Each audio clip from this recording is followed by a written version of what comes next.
Welcome back to Beard of Darkness book reviews. I'm so excited because look, this book that we're going to be there's two books. I haven't read the second.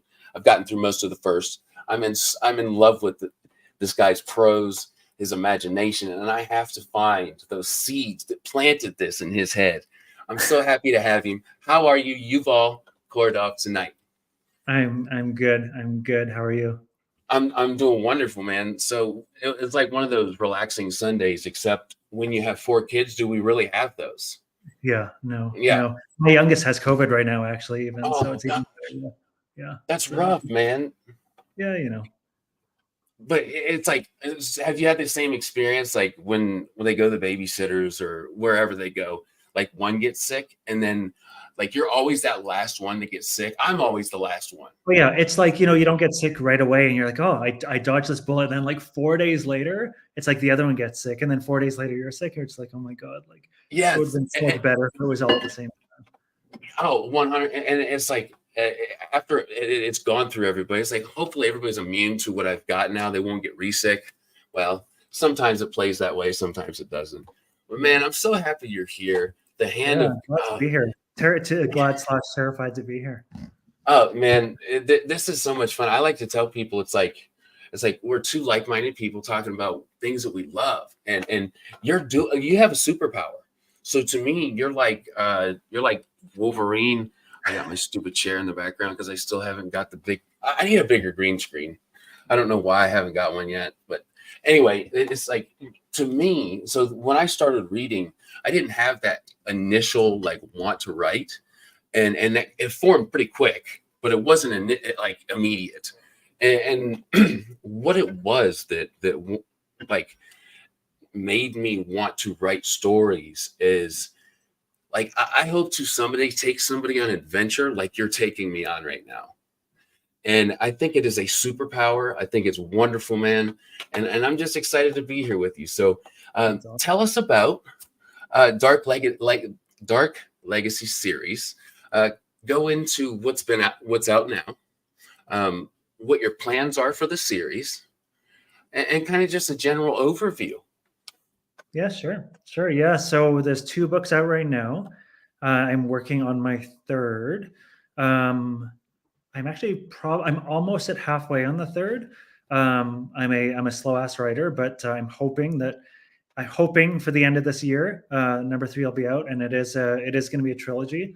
So, I went in to this story knowing, so there's always the classic like Twitter engagement posts, and there was like one a while ago about like the ending before you or do you know the ending when you start writing? And I was like, yeah, like I knew the ending of this book. I'd almost written the ending of the series before I wrote the first words of the first book, because I just had that vision. So I didn't want to drag it out, and I was like, I grew up reading trilogies, or even like duologies, and I love a book that can like span a small amount of space without overstaying its welcome. So three Mm. will fit. But yeah, and then I'm going to live in the world for a while, right? Like I think that there's a lot of stories to tell in that world. So I'll do some probably some standalone, some short stories, maybe another series, and maybe even get back into some gaming stuff, which is kind of where it all originated back in the day.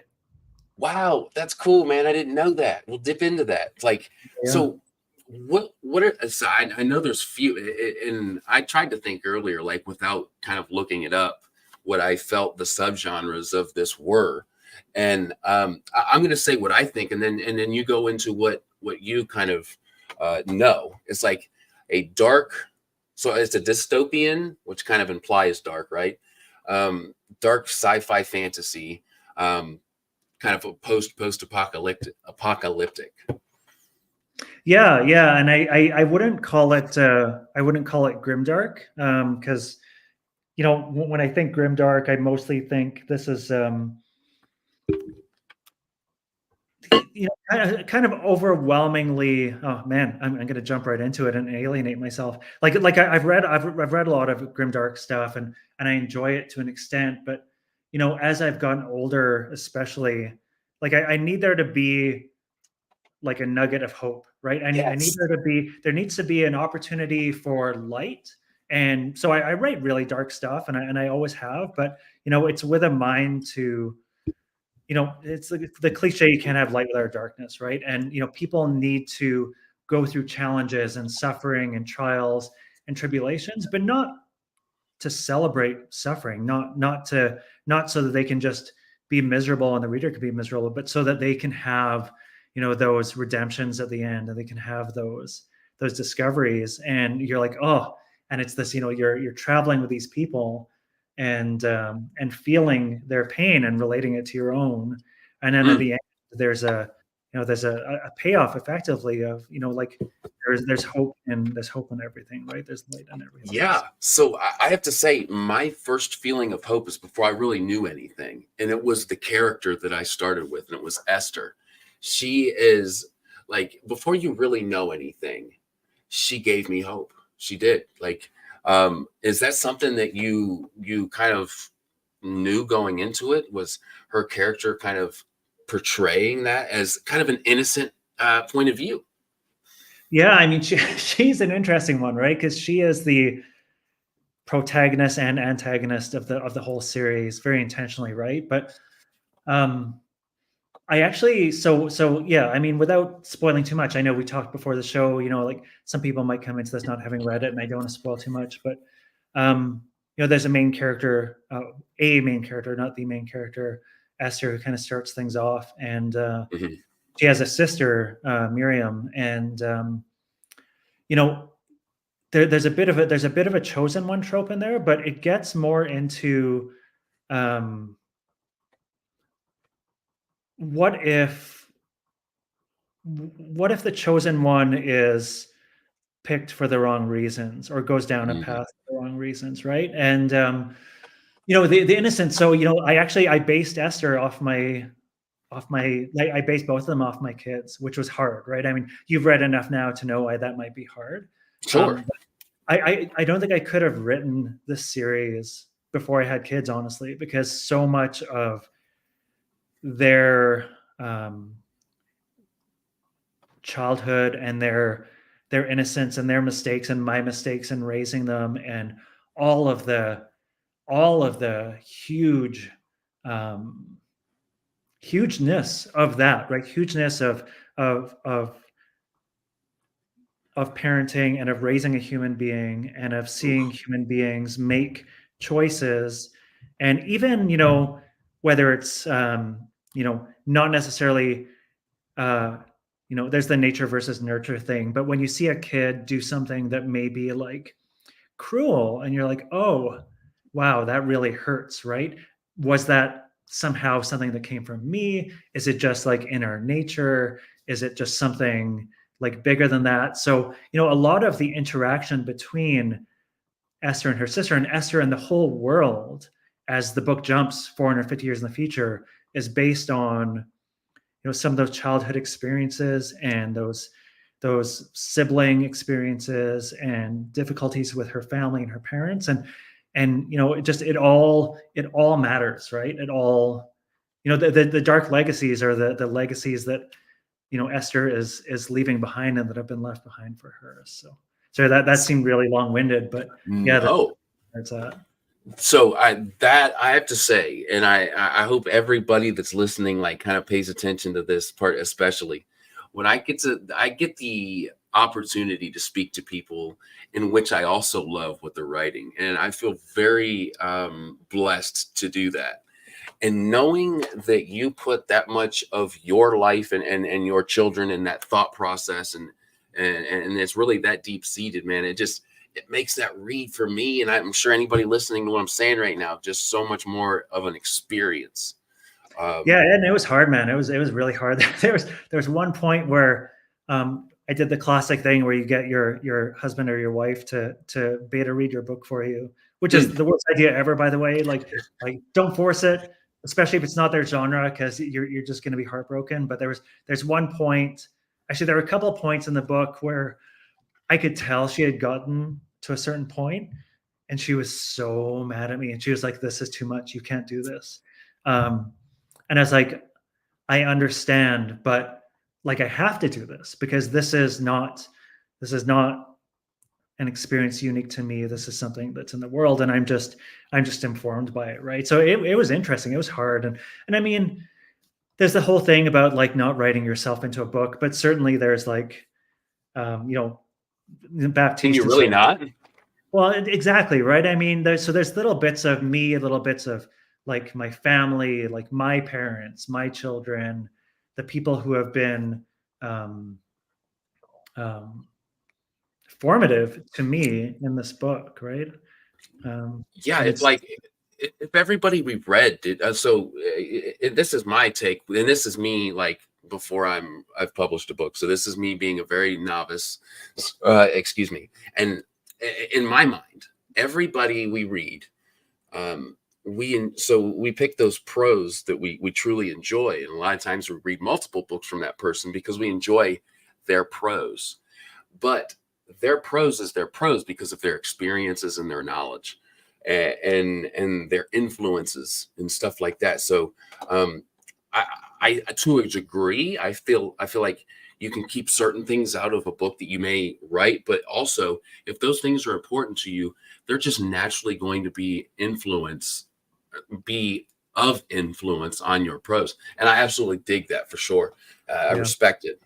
Yeah. And honestly, I mean, again, it sounds cliche, but it's like, I mean, even I write it in my blurb. It's like, it's a story about like the human experience, because it really is. And I'm not unique, right? And everybody has these experiences, and, you know, everybody shares some fairly, you know, Yeah, fundamental things in becoming an adult, and if they have children and raising those children and relationships with their own family, and it can be excruciating, right? And yeah, for sure. and For sometimes it sure. works out and sometimes it doesn't, and in either case there's learning from that, right? I feel like it plays for what you're doing, and just what I've read so far, which is most of book one. It's like I can totally understand that person, because the sentence starting for me, I'm just telling you my experience is I knew that this was going to be somewhat of an personal, passionate type of read, and not only that, I'd say one of the most imaginative reads in the most beautiful of ways, because it gave me this feeling like, well, it kind of touches on what you said you needed in a book. Like there's those grimdark books where you just can't reach for much. There's nothing to hold on to. Um, I didn't feel that way. There's dark themes. There's ways that I was like, ooh, I'm really digging how I feel at the moment. It's making me feel these darker emotions, but Mhm. I don't feel hopeless. Never, not once. I'm And glad. I, Honestly, like I love hearing that, because sometimes, you know, I think that maybe it can seem that way at times, like it can be really harsh. But no, I appreciate that. I love you saying that. man, that's cool. I'm glad that you love that, because I think that's something that I will look for when I finally do publish a novel, because that's something and that's a new thing for me. I'm still very much at the beginning of that, but I love what you do. I told you before we came on, and I truly mean it. I think people who write novels and publish them have superpowers. The ability to make me feel something through the written word will always feel that way to me. Yeah. So yeah, man, totally digging it, and this is a special one. I'm so glad you're here and talking about it. Um, I've been excited to ask this to you particularly for a while. It's like, what inspired you to start this series? Yeah, holy cow, it's a long story. It's a you Tell it ask all one if you want, brother. question like that, you get a long story. Yeah, Yeah, so I actually I in 2000, and so this is, it's funny. I posted something on Twitter the other day about some writing I found from like 1996. I was like, holy shit, I saw it. this is terrible, but I have to do it. And then I found like a program that can open a WordPerfect file, and I was reading it, and my wife came over, and I was like, you can't see this. This is not somebody that you know anymore. And you said so like, I don't remember doing this much acid. Yeah, yeah, yeah. It was interesting. You know, it's cool. But yeah, so you know, like being a super nerd, like I played a lot of D&D growing up. I mean, every RPG there was. And what's funny is I grew up with two main gaming systems. I grew up with Dungeons and Dragons and BattleTech. So D&D back in the original days and BattleTech back in the FASA days. So I loved demons and I loved mechs, right? And I always did. And then D&D did its whole open license thing in the early 2000s. So they did their D20 system, their whole open gaming license. And I had done a lot of casual writing. I'd done some poetry and some stuff. And I was like, you know what? I'm gonna create a campaign setting. I'm gonna do this because, why not? So I did that. I wrote. I created Dark Legacies. I wanted to create something that was different than most of the like fantasy settings out there. So it was actually even then. So this was 2004. It was a post-apocalyptic Earth, but reborn as a fantasy setting. So there were like different races and stuff like that. There was magic, but it was more like Lovecraftian, low magic. You perform a ritual, you're probably going to accidentally summon a demon or send yourself to hell or something like that. So I created this campaign setting, and it was a real mix. It was actually similar to New Dark Legacies because there was it was steampunk, it was Lovecraftian, it was like monotheistic. It was like the typical fantasy is polytheistic, right? Is the god of this, god of that. And I was like, this is post-apocalyptic Earth. We're just going to have God, right? And I've always been really interested in having religion and contemporary religion as a part of my work. So I released a player's guide, a campaign guide. I had no kids at the time and I had a pretty good job. So I spent all my money hiring an artist named Adrian Smith, who some people might recognize. He's done a lot of work with Warhammer. He's an amazing artist. He's from Scotland. And I was like, I'm going to do this thing. I'm going to make it the best I can. Who is like my dream artist? And so I just emailed Adrian one day. I was like, hey, are you interested? And he was. So it was great. So I had this amazing artist shipping me canvas paintings from Scotland, which I had to bring to a studio in Canada to have like scanned in a really old, like crappy way, and then send them back to him. Although I kept a bunch of them. Anyways, it was really cool because I was writing this thing. I had this vision, and I was really fortunate and privileged to be able to work with an artist that could express that vision for me. So it really cemented it in me. So I did 2 books. I published them. I distributed them. So that was my first self-publishing is in 2004, right? And it was cool. Like the way that, and I don't know if it still works this way, but the way that tabletop games works is it was easier back then anyways than self-publishing as a novelist now, because there were all these publishers, right? There was all these companies and individuals who are like, oh, D20 system, I'm going to do this. But then you had distributors. So if you were able to sell your work to a distributor, they would handle distribution into hobby stores, right? So I managed to find this distributor, and they got my books all around the world, and it was super cool. And I had like an old school forum, and I was doing like sessions with people, and then I kind of ran out of steam, right? So things change in life, and so that ran from about 2004 to 2007, and then I set it aside. I was like, you know what, I'm going to set this aside for now, but I'd love to redo this one day as a modern setting, right? So I had this idea that I'd reboot it into like there's a system called D20 Modern, so I'd reboot it into like basically a modern D&D setting, a modern D20 setting, and it would still be about gaming and so on. And that didn't happen. And then over the years, so I told you this is a long story, man. Please, dude, I'm loving this.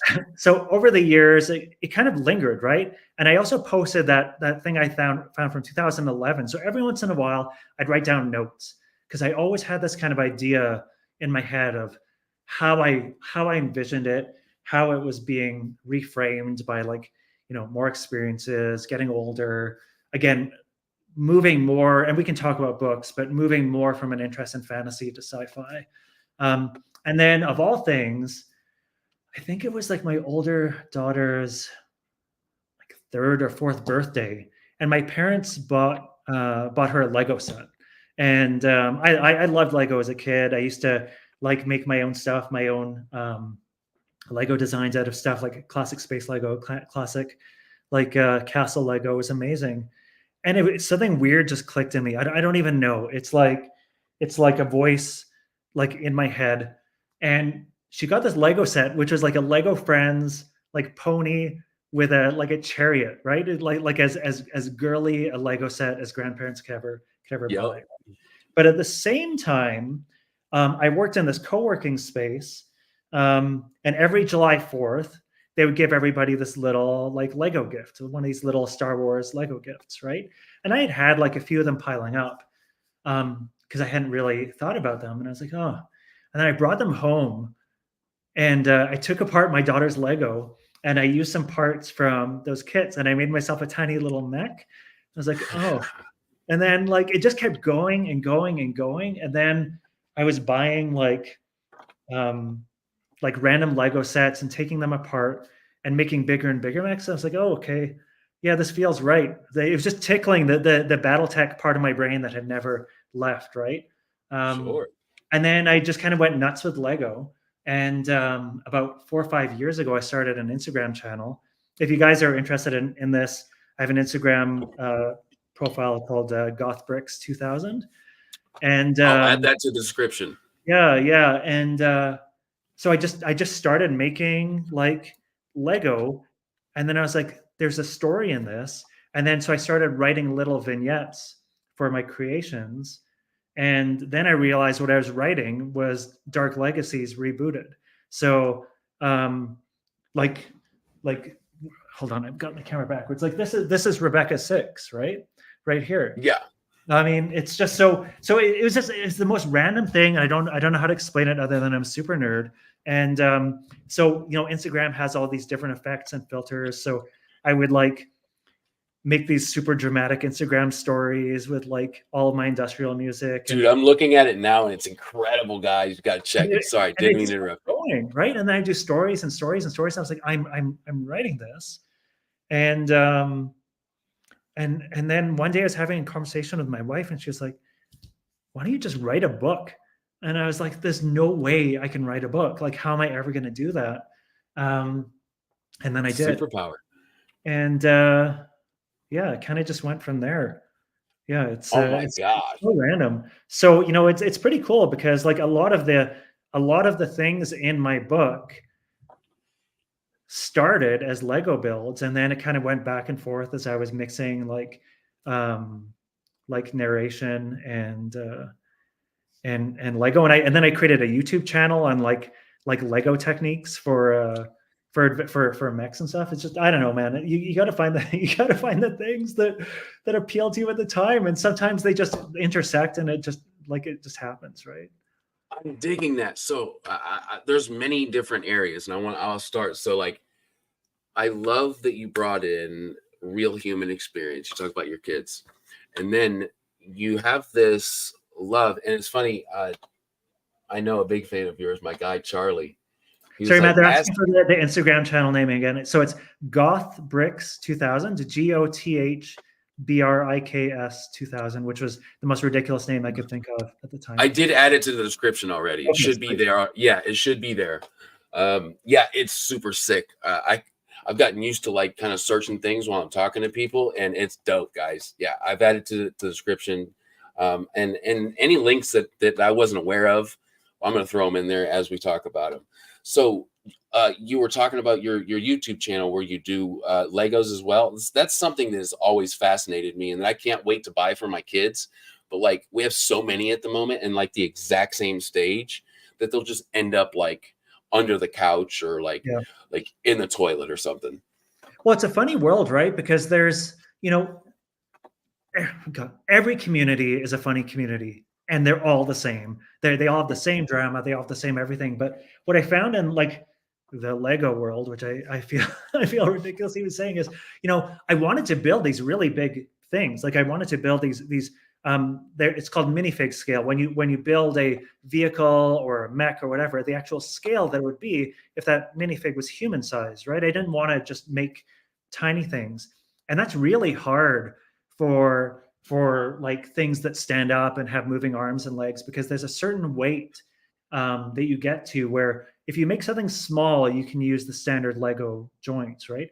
If you make something huge, like 2 feet tall, then you can make you can use like the Technic parts, and you can use like different gears and worm gears and stuff like that. But the scale I build at, like they're about, I know, like 12 to 16 inches tall, the max. So they're pretty big, but it's tough. It's tough to build them in a way that they can, be strong and articulate. And nobody wants to share their secrets, right? Everybody. Oh, So the people who are building it, they kind of build it. And I was like, you know what?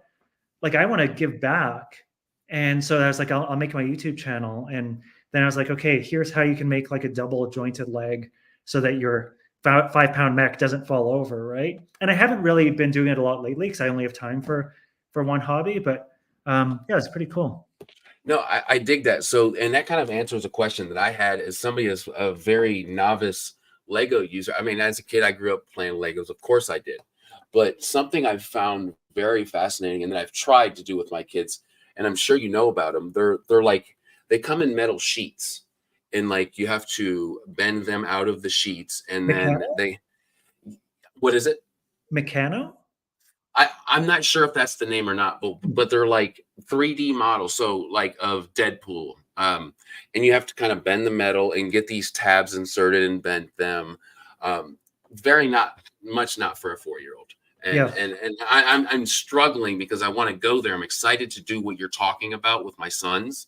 But yeah, I I think that what you're doing as far as talking about, because I didn't know that about Legos, that if you have a heavier or taller piece, that you need those joints to work. I mean, that makes sense. Just not something I've explored yet.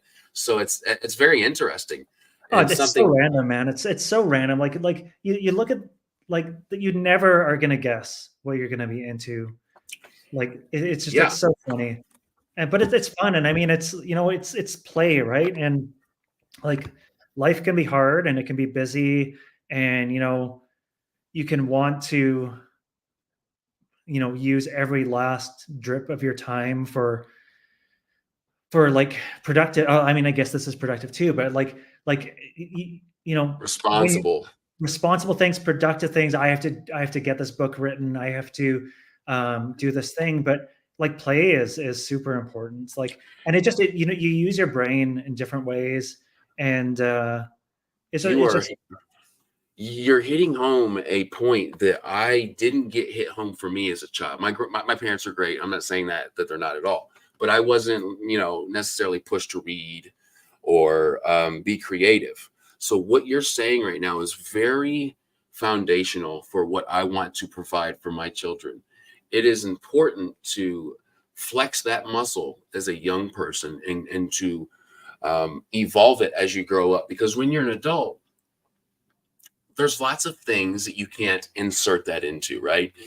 But it's important to have those things in your life, because for me, I'll say, finding this creative muscle later in life at 29, I wish it would have started younger. And I want to provide that. So what you're saying right now absolutely hits home for us. I want to teach my children. I Yeah. respect it. Well, if it makes you feel any better, I published my first novel when I was in my advanced 40s. So you got plenty of breathing room, man. I'm just being real right now. I wouldn't have guessed that you were older than me. I'm 33. Oh, come on. With this, if Bro, my beard was as long as yours, I'd be like 100% Gandalf. It would be bad time. the wisest, right, man? I tell my wife, I'm like, I see one gray hair because I've been waiting for him. I'm like, I'm ready for that gray Oh hair. man, Because I, look, I I still remember. I still remember being able to like pluck them. Like when they first started showing up, I was like, that's all right. And I'll just pluck them, and well, then I got a bit more. I was like, maybe I'll do some just for men. I was like, oh my god, and then it just accelerated out of control, and now it's all over from here, basically. I love this. First, I want to say real quick, you, man, I can't believe that you don't do this every single day, because you are a wonderful guest. Have provided, and then we're only 20, 30 minutes in, and you've already provided such wonderful information. So, man, I love that. Those influencers are so big for me, because one of the first things that I find out as I'm reading your book, anybody reads your book, is this being that comes in the street and kind of gives you a little bit of an influence of what's going to come. and it's kind of mechanized, and you make your imagination see what you're seeing inside your own head. And am I seeing it behind you, kind of So on the shelf? so when Esther first sees the mech on the street, Yes. so that's I can't spoil what that is, but no, this is Rebecca 6. Okay. So Yeah. this is a sisterhood battle walker, a god engine. I do have the one you're talking about in another closet. We When won't spoil nothing.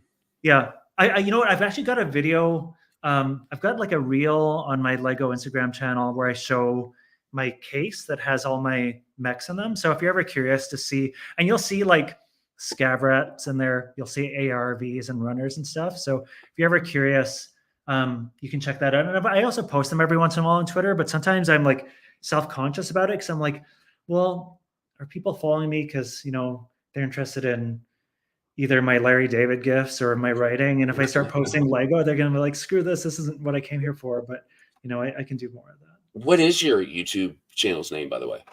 It's the same, Gothbricks 2000. Oh, same. Awesome. Cool. Same as my Instagram. Yeah. Cool. I'll add that, guys, so you won't have to search for it. Also, I did notice Steve posting about the Canadian thing. So shout out to Steve, my fellow Canadian. I don't know if there's any of us on here, but you got to do it. Right? When you're Canadian, there's not many of us. So where are you particularly? I'm in Calgary. Okay, Calgary. Awesome. That's not one you hear of often when we're in the States. We hear of Nova Scotia. We hear of, where do we hear of? I do this thing where I mention something on my channel that I would be able to just like tout, but my brain just Probably a lot of me. Vancouver and Toronto. Yeah, Toronto, Vancouver. I absolutely love Sheboygan. Who doesn't like to say Sheboygan? That's awesome, man. I love that. And also, when it comes to talking with people in Canada, I'm often in the same time zone, so that often works out. There you go. How much do you have snow right now? Just as of today, it's been the weather's been super rando. Yeah,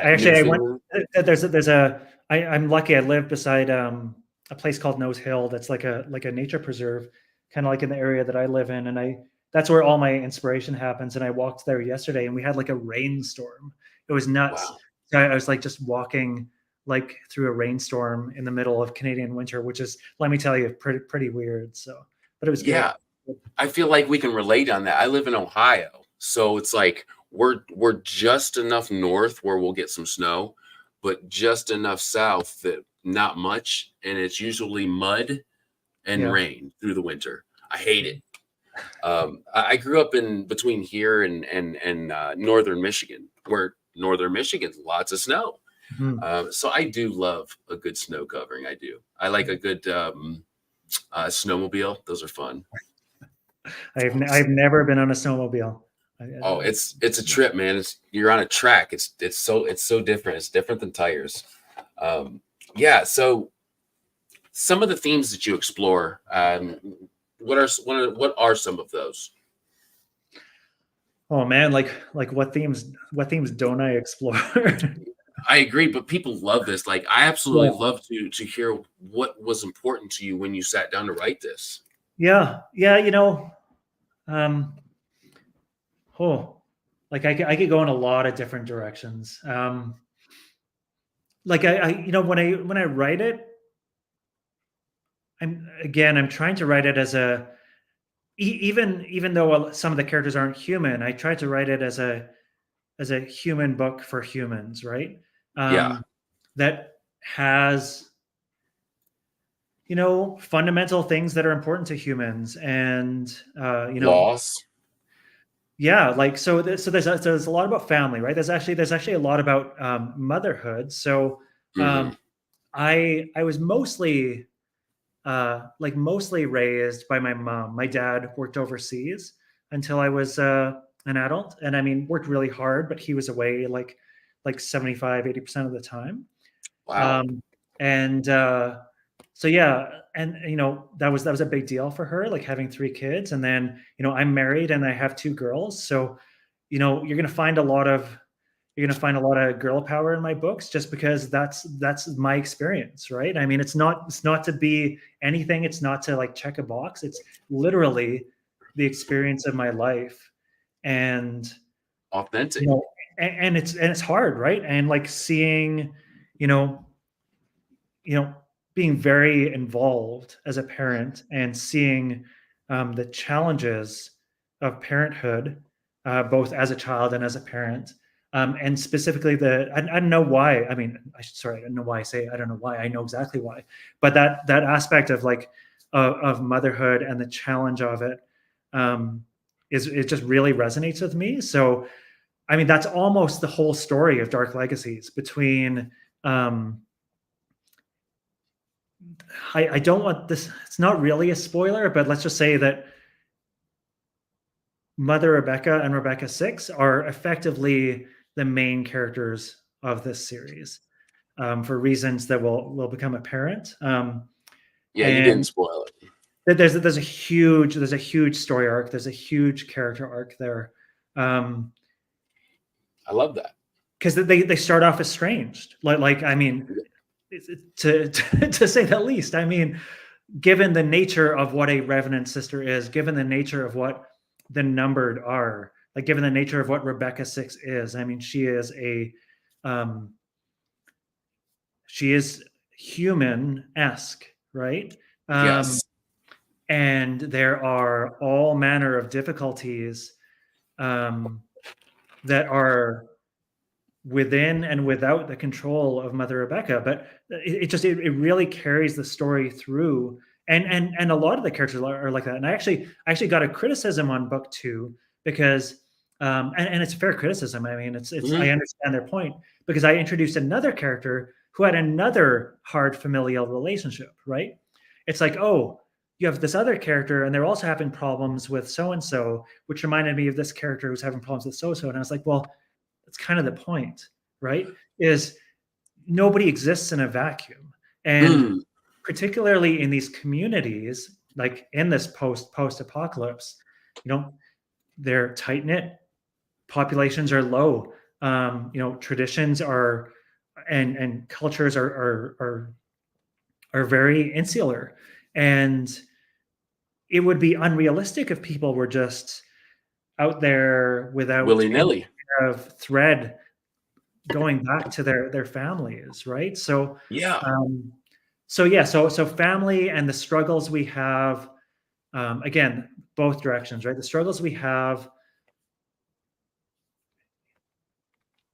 not wanting to become our parents, but inevitably becoming our parents, not necessarily wanting to be to our children what our parents were to us, and maybe not succeeding in that, trying to do your best, right? And I mean, it's hard to do your best when the world's ended twice over. So I guess it gives it like concentrates it, right? It's like orange juice of the pulp. I don't know. Yes. So I totally understand what you're saying. Like you put these maybe not so human characters, but what you did so wonderfully was like make them human. And in which the relationships that we find in this book, because again, I haven't read book 2 yet, but like the characters and the relationships between whether they're human or not, it feels that way. And I totally look up to that, because to introduce a non-human character, but as I'm reading, make me feel as if it is something, man. I'll say it again, it's a superpower. And I feel like the recipe that you used to do this was a very intimate one. It was a process in which you searched it within yourself and your experiences and your processes and things that you've been through. And yeah, I think you've done it in the most wonderful way, man. And I'm glad that you shared that with us, because it's not always from my experience in asking authors, it's not always apparent at first until maybe you're asked the question, what were my influences? What were the reasons I explored this theme? And oftentimes it comes through in the way that we're talking right now. And it's very cool. And I kind of saw that with you, like kind of going through that process of writing a certain character and why did I do that? So I absolutely treasure that. So thank you for sharing that with us. Yeah, Quinn, awesome. I hope I say your last name, my friend, Quinn Gigieri. I hope I said that right. He digs Mother Rebecca in book 2. Oh Um, yeah, her. So she gets one POV chapter in book 1. She is like almost the main character in book 2, and is a POV for a good chunk of it. I love her character. She's so, yeah, it's so funny. It's like I want to say so many things that would spoil, and I keep having to hold my I'm back. sure it's hard, man. I'm sure. But Uh, she's great, and it's, you know, I almost want to do this again, like when all the books are out, and we'll have like a spoiler episode or something, because I love that. That's my favorite thing. That's my favorite thing about this is what did you think about this? What did this mean to you? Like did you what did you infer from this? mm, And actually, speaking of Quinn sent me an amazing DM like after reading book 2, and I can't say what he said, but it was mhm. basically, does this mean Mother Rebecca is something? And I was like, Uh, you totally got it. And it was just ah, like my heart just exploded. It was so cool. Yeah, I I love sharing. I just love sharing worlds with people. It's the coolest. It's such a blessing. and I'm being 100% genuine with you right now. So I talk to authors a lot of times after I read their books. I talk with authors before I read their books. We're in that middle. So I told my wife this before I talked with you. I said, I think I want to ask Yuval back on the channel once I've finished the first 2 books, so we can talk spoilers before I go, before you publish the 3rd one. And yes, dude, absolutely. I feel like we should definitely do that because I've never done a spoiler chat. It's it's Uh, it, it's it's super fun. Yeah. and that way we can talk about, you and I and the listeners as well can give you those feelings. What did you think during this part? And we'll kind of organize the chat that way. Man, I'm excited. We're going to do that 100%. If Awesome. you're down, I am. I'm down. I'm totally down. All right, Yeah. guys, look forward to that, man. So I'm super pumped for that. So I love that a lot of these themes that you explored were, again, and I could have just talking to you for 42 minutes as I have. It's a personal thing. It's something you've been through. It's something that you wanted to relate with your readers and bring them kind of through your own experience. I love that. For you, and you touched a little bit of how it started. Um, but what does this writing or publishing journey, how does that look for you? When did you know you wanted to kind of like write? And then what that looks like at that moment from now until you've got 2 books out now. How does that look? What went on? Yeah, I mean, like I said, it was that day when I actually started writing the book after doing like the little vignettes and the little stories and little Instagram stories and stuff. And because I'm a weirdo, I started writing the book in the middle. So I actually, my first chapter I wrote was the first Baptiste chapter in book 1. I don't write in order, just because I don't. And then I don't. It's, it's so weird. Like sometimes I don't know if you find this. Maybe everybody finds this. It's like you do something, particularly when it's creative. Like this is why I think muses are like real, because like I'll do something and then I'll finish a thing and then I'll look at it after. I'm like, I have no idea how I did that thing. And not to say it's like Yes. the best thing in the world, right? But it's just like how did I actually like do this? It's such a, like, the creative experience is it's like transcendental. It's it's it's like a holy experience, right? And so I just started writing, and then I was done. I don't know. And then, a lot of it was hard because well, there's a lot of reasons it was hard. I mean, having little kids makes any kind of thing other than, errands difficult, right? So Yeah, I dude. had to find the time, um, and that was tough. And then I actually got really sick in the middle of writing book 1. Wow. Um, yeah, it was. Yeah, I've said this to a few people, but one of my characters, Baptiste, who's lieutenant of um, one of the factions, one of the civilizations that has risen up again. Mhm. A lot of his backstory is around he had this experience. He basically had a traumatic experience that had left him an insomniac. So he doesn't sleep, and that has. So you have an insomniac living in the post-apocalypse where demons are real, and Oof. a tough time, right? So, Oof. and he also has his familial issues. He has his issues with confidence and loss with his own family, Human. and yeah, but he has this degradation that happens over time as he's not sleeping and hallucinating and Mm. stuff. And I wrote that because I had a period of time where I didn't sleep for 6 weeks when I was writing. Wow. Um, so yeah, I got super sick. This was like, I guess this would have been like still kind of like mid COVID times, and then it just kind of like spiraled into this like anxiety thing, and then I just wound up yeah, having this extreme insomnia um slash mental breakdown. And I maybe probably shouldn't have said that on No, you are, man, I'm telling you, that is the gold. That's part of your process, dude. That is valuable. but I had I was either gonna lose it or use it, right? Mm. I know that's backwards in the saying, but it was tough. But I actually did like I so a lot of Baptiste's POV in book one was written while I was going through that, because I was actually Wow. using my own experience Mm. as like my palette for writing his experience, right? Um, Yeah.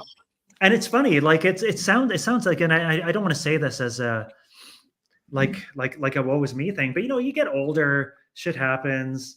You have aches and pains you didn't used to have. You have um, more and more experience of death in like family and friends, and things happen, and like it's etched, right? It's etched in Mm. you, and it feels like a waste to not use it, right? Oh. I mean, and to and that might be like hard for some people, right? There's actually I don't know how can I say this without spoiling it. There's a scene early in book one where I'll just say Esther was starving Mm. because Yeah. her family was lost in World War III. This is so the beginning of the book is 2035, and then it jumps to 2500. Some Mhm. things happen in between, but there's the scene where she's starving, and she has this like piece of oh man. So she's with her sister, and they're like trying to figure out how to share this last piece of food. Mm. And I got a DM from somebody on Twitter, and they were like, I just want you to know this was really hard for me because my sister and I grew up really poor, and we often had to like decide like Mm. who was going to eat that day. And I was like holy shit, like Touching. I number one, I'm sorry because I didn't want that to be like um sensational, right? Mm. Like nothing, none of the suffering that I write about, I want to be sensational. But at the same time, I was like this is real, and I hope that when you read this, like maybe it made you feel like gratitude for where you are now, or some Mm. sort of appreciation, or something for that time. So yeah, and I think it's the same with suffering. I mean, all my characters are suffering to one degree or another, and it's not because I'm a sadist. It's because everybody suffers in their Oh, own way, and it's part of it's not. I don't even. It's part of the journey. It is the journey, right? it To, is. to discovering who you are and what you believe in and what you can be and what you can contribute. I don't know. Wow. Wow. Wow. Wow. So a couple things. I have there.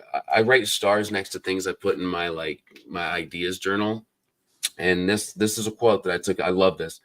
It feels like a waste to not use, and I put pain. You didn't say that, but that's what I'm assuming you meant by you go through situations, or whether it's pain or happiness or loss or grief or hunger or sadness, to not put that into what you're doing creatively, or to not use that for what your future may be, or use that as experience. Man, I totally dig that. I put a quote here that I truly loved, and I'm going to read it. It's from the very beginning of the book. It's not spoiling anything, but this is a kind of a window into his prose, to Yuval's prose. And I think this captures a lot of what I love about this book.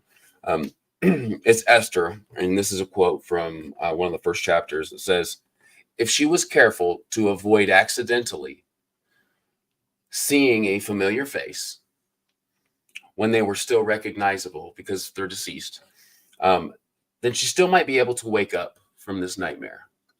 So you get a sense of what she's dealing with in the moment, what she's dealt with, and what she is probably going to have to deal with moving on. And making that, I mean, that falls into the suffering category.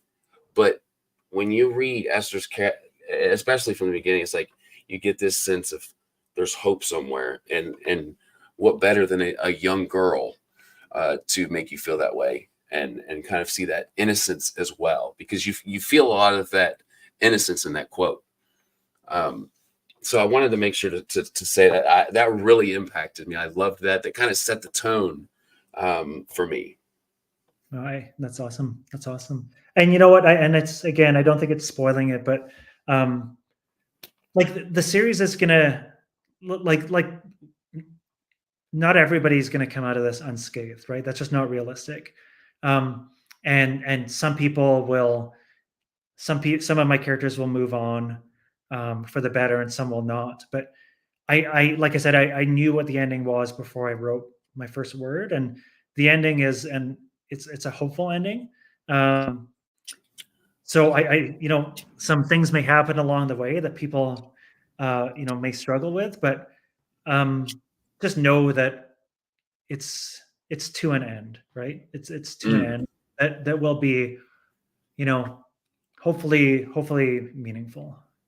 I have a very confident feeling that just based on the little bit of work that I've read from you, it will be, man. It's so there's not many authors that I read, especially I don't want to say just dark, because that's very vague, but like you get a feeling of there is hope, and getting to that point may be I'll rephrase it. An author that can make me feel the array of emotion, not just like happy or just sad, is very special to me as a reader, and valuable as I want to write. So that's valuable in that point. So I find it very special to be like, I can feel happy during the prose that I'm reading from you. And then there's moments where I'm like, I can empathize as well. I find that very, well, it's thrilling for me personally, because I know that's probably going to continue as I keep reading. So thank you for kind of like dipping into those very brave moments, man. Like, you shared some very personal parts of your process, your life, and that's valuable, very much so. It's what I'm after. It's human. I think that's the best word for it. You hear a lot of authors say, they talk about the human experience, or and I think that gets grouped into this vague group, I guess. But when you kind of dive into it, person to person, author to author, it's very special, man. So I appreciate you dipping into that, because that's brave. Who were some of those foundational authors for you, particularly ones that influenced you to write the way you do, and had their hand in maybe the way that your prose comes across? Yeah, you know, I knew that was gonna be a question. It's a good question. I just posted on Twitter basically a love letter to Dan Simmons. Yeah. because I mean, I got into fantasy and sci-fi really young, mostly fantasy actually. I started off with choose your own adventures, and like I don't think I ever read actually like um, uh, what are the standard like books that little. Like Wheel of Time. No. I mean, like the non-fantasy. Like I'm Oh, blanking out now. There was like all those classic series of books that like little boys always used to read. Um, but I I just didn't got read them either. yeah, I just got right into fantasy. I just got right into fantasy and sci-fi, and I never stopped. But it's funny. So some of the more probably like foundational books, like Dune and Hyperion. I read when I was young, like probably like late teens, and then I read again probably like sometime in my 20s, and then didn't read again for a while. And on my blurb page on Amazon, it's like for fans of Dan Simmons' Hyperion Cantos and Dune and this and that. And I was like, you know what? I should probably reread Hyperion just to make sure I'm still accurate with that.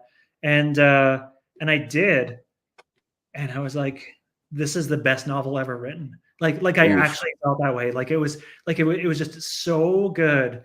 Um, and it's funny. Like it's in a way, I'm glad that like I'm an old bastard because enough time has passed that I've completely forgotten things, right? So I'm reading the book, and obviously I'm remembering like key events, and I'm remembering the overall story. But then I'm reading his prose for like the first time is what it feels Ooh. like. And honestly, it's amazing. And again, like very, very personal. Like he has, it's like, you know, these pilgrims coming together, on this very like space opera type story, going to meet the Shrike at the end of the civilized world, a Mm. civilized galaxy, and it could have been just a normal like sci-fi novel. But when he talked Hardy Boys, thank you, David. Yes, thank you. David, my Um, man. yes. But then, like, you read the individual stories, and every pilgrim story is the most beautiful, personal story you could possibly read. And it's like at that point, it's almost like the overarching story doesn't even matter. Like the overarching, like yeah, they're all going to go see the Shrike, and there's the time tombs and this and that, but it almost doesn't matter because it's just all these people with really interesting tales in really interesting places having like immense suffering. And honestly, I read it and I was like, I'm actually going to take. So I do 5 a.m. writers club. So I wake up at 5 a.m. to do my writing. So it's the only time I have free. And I was Yeah. like, I'm going to devote one of my days to writing a love letter to this book. And it's not like it was long. It was like half a dozen paragraphs. And I posted that because I was like, everybody needs to read this book. Like it's so good. And it's interesting. Like now I'm almost scared to go back and reread Dune because I Mm. have a feeling it's not going to be as good. Although I love I mean, I'm sure I'll still love it just because like Simmons just captures that I like I was crying. Like I honestly literally don't remember the last time I cried reading a book. Ooh, And yeah. the Scholar's Tale, which is one of the characters in Hyperion, and it's about his daughter, Rachel. And this I won't spoil it, but this very sci-fi type thing happens to her that, again, if another author was tackling this, might just be, kind of Unforgettable weird, moment.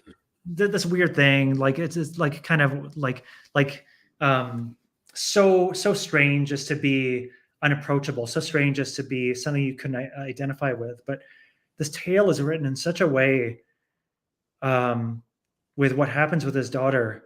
I was literally just like gushing tears, and then like I had to, I didn't had to, and then like reading session was over, and I went and like hugged my kids because I was like it was just like, Gratitude. it's like if you can write something like that, like you are just like a gift to humanity. And Superhero. so yeah, so that's my standout. And and even prose wise, like I'd like when I was reading it, I was like it felt familiar to me. I mean, not to like analog myself to Simmons, but I was like, he has clearly been an influence to me, because when he writes, he is clearly writing poetry that happens to be prose. And when I write, I try to do that same thing, because I want it to be beautiful. I want it to be visual, and I want it to be expressive. And it was a real homecoming for me to reread that novel. And I don't actually know if I'm going to reread the sequels, because I don't need to, right? Like the great thing about Hyperion is you can just read the first book, and it's mythology, right? It's mythology, and you won't know what happens, and you'll never know what happens, but the journey was so worth it. Or you can continue reading, and it fills it out a bit, right? You know what I'm doing after this chat? I'm buying Hyperion. You have to. It's essential, right? So anyway, so that is my long-lived classic. But yeah, I grew up reading a ton of fantasy. My first fantasy series was Dragonlance, which I'll recommend to everybody and their kids, because it was just such a classic. Like I know it's not like the world's best writing, but I'll never forget it, right? I'll never forget Dragonlance. Margaret Weiss and Tracy Hickman. Yeah, and I read those because I played D&D, right? So there were the Forgotten Realms books, there was the Dragonlance books, and then there's Spelljammer and Ravenloft and all the other books. But that party, those characters that those authors wrote, again, I loved them. And there's a book later on where one of them like dies, and I remember crying when I was like 14, 15 years old when it happened, because it was so it was like my first experience of something like that, right? And I actually reread them because they've released a new series, and that's when I was like, oh my god, should I reread this? Should I reread something that I loved when I was 14, which is like 3 decades ago? Or is this the dumbest thing I can do, because I'm gonna see something that I enjoyed because I could at the time, and I still really enjoyed it. It obviously wasn't the same, but yeah, I mean that was foundational. Like just these foundational stories about groups of people with different backgrounds coming together, having their struggles. There's nothing original about it, but when it's told well, it's everything, right? It doesn't matter what's happening around them. So yeah, so man, I read nonstop. Like I worked in like bookstores when I turned 16. So I worked in a couple of bookstores for like 4 years, and I just devoured. Yeah. I love that. I basically read everything. But if I can think of authors who I think about a lot, that I've probably been reading more like recently, like in the last 10 years. Like Ian Banks is a big one, right? Like every time I have like an interview where I talk about writing, I talk about Ian Banks. And he's passed away sadly, but he wasn't just a sci-fi author. He wrote a lot, but he wrote a series called The Culture. And apologies to anybody who's listened to me and maybe on Offer's podcast, where I'll probably talk about the same thing, but it's such a interesting series, because it's I probably relate to it in a different way than a lot of people would. So basically, it's a ultra high tech, super advanced, far future space opera that's human, but not Earth human. So there's a human civilization, but Earth actually isn't part of it. But it's like a humanoid civilization. But as you're reading it, it's effectively effectively as though they're humans. And he spins these tales, and they're 10 books, and they're all standalone, which is an Oh, wow. amazing amazing feat to be able to build a universe through 10 standalone books. And yeah, there's value in reading all of them. There's value in reading them all in order, but you don't need to, right? Which is fascinating. But what my takeaway from it, and this is kind of like my, when we talk about themes again, and my particular like bent is, so in his stories, it's ultra like transhumanist, like ultra no, everything has been solved, everything is known, technology is so advanced as to basically be magic. There are species that have ascended, but even their ascension is very like technological in theme. And every book is generally about like a different character, a set of characters, a different world.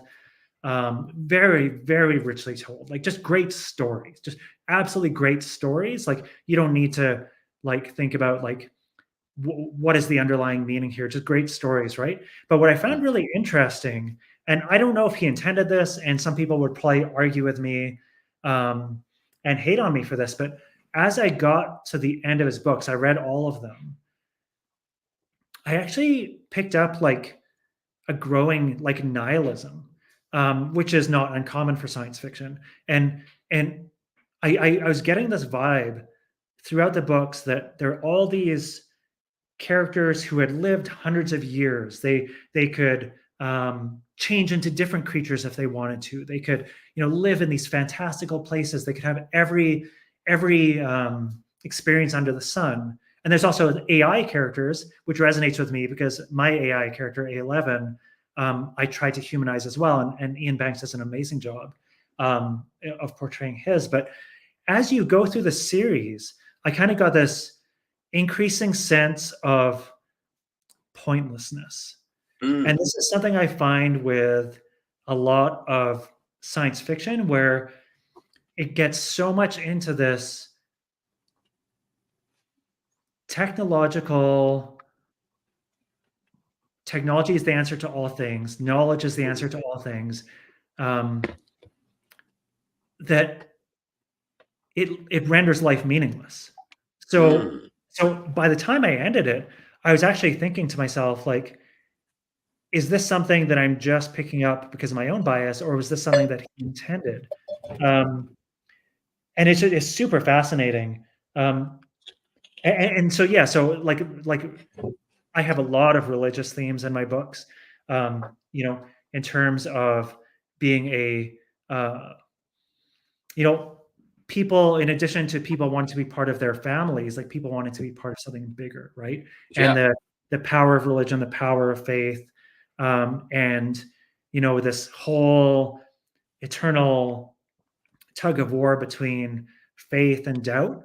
And that tug of war is life, right? It's like, if you know everything, if you've solved everything, I mean, it's the biggest cliche in the world, the journey versus destination. But I really feel that way. Like I really, really feel that way in all aspects of life. Sometimes even, and sorry, I'm totally going. No, you're not. You're freaking awesome, dude. I love this. So when I finish a creative project, whether it's like when I finished writing my first book, when I finished writing my second book, when I finished like some of my like more kind of like ambitious creations, I tank. I like fall into like depressive spiral, and it's just like I know it's coming, but there's nothing I can do about it. It's like I get there, and it's like I've completed the journey, and it's like, and so there's two things. There's like, okay, so what do I have to look forward to now? And then there's like, I'm never going to be able to do this again.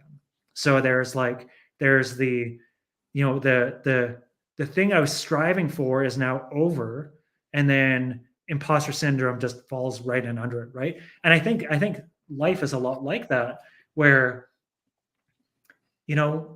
like mythology is important. Like not knowing things is important. Wondering about things is important. And very often, science fiction has, technology or AI or some sort of, again, like technology-based ascension as the panacea, as the solution, as the end game. And I do think that's the end game, because that's like the most depressing end game I can think of, right? So that's I mean, I thought about that a lot reading his books, and I think that some, a lot of science fiction has that, what I would consider, problem. So Yeah. when I'm writing, that's a big thing for me, right? It's like, how do I still make this Human and mythological, right? Like it has to be mythological. And I'll tell you right now, I'm not going to answer all the questions. I like Dark Legacies. I'm not there. There's going to be things like it's going to end, and some people are like, "You bastard!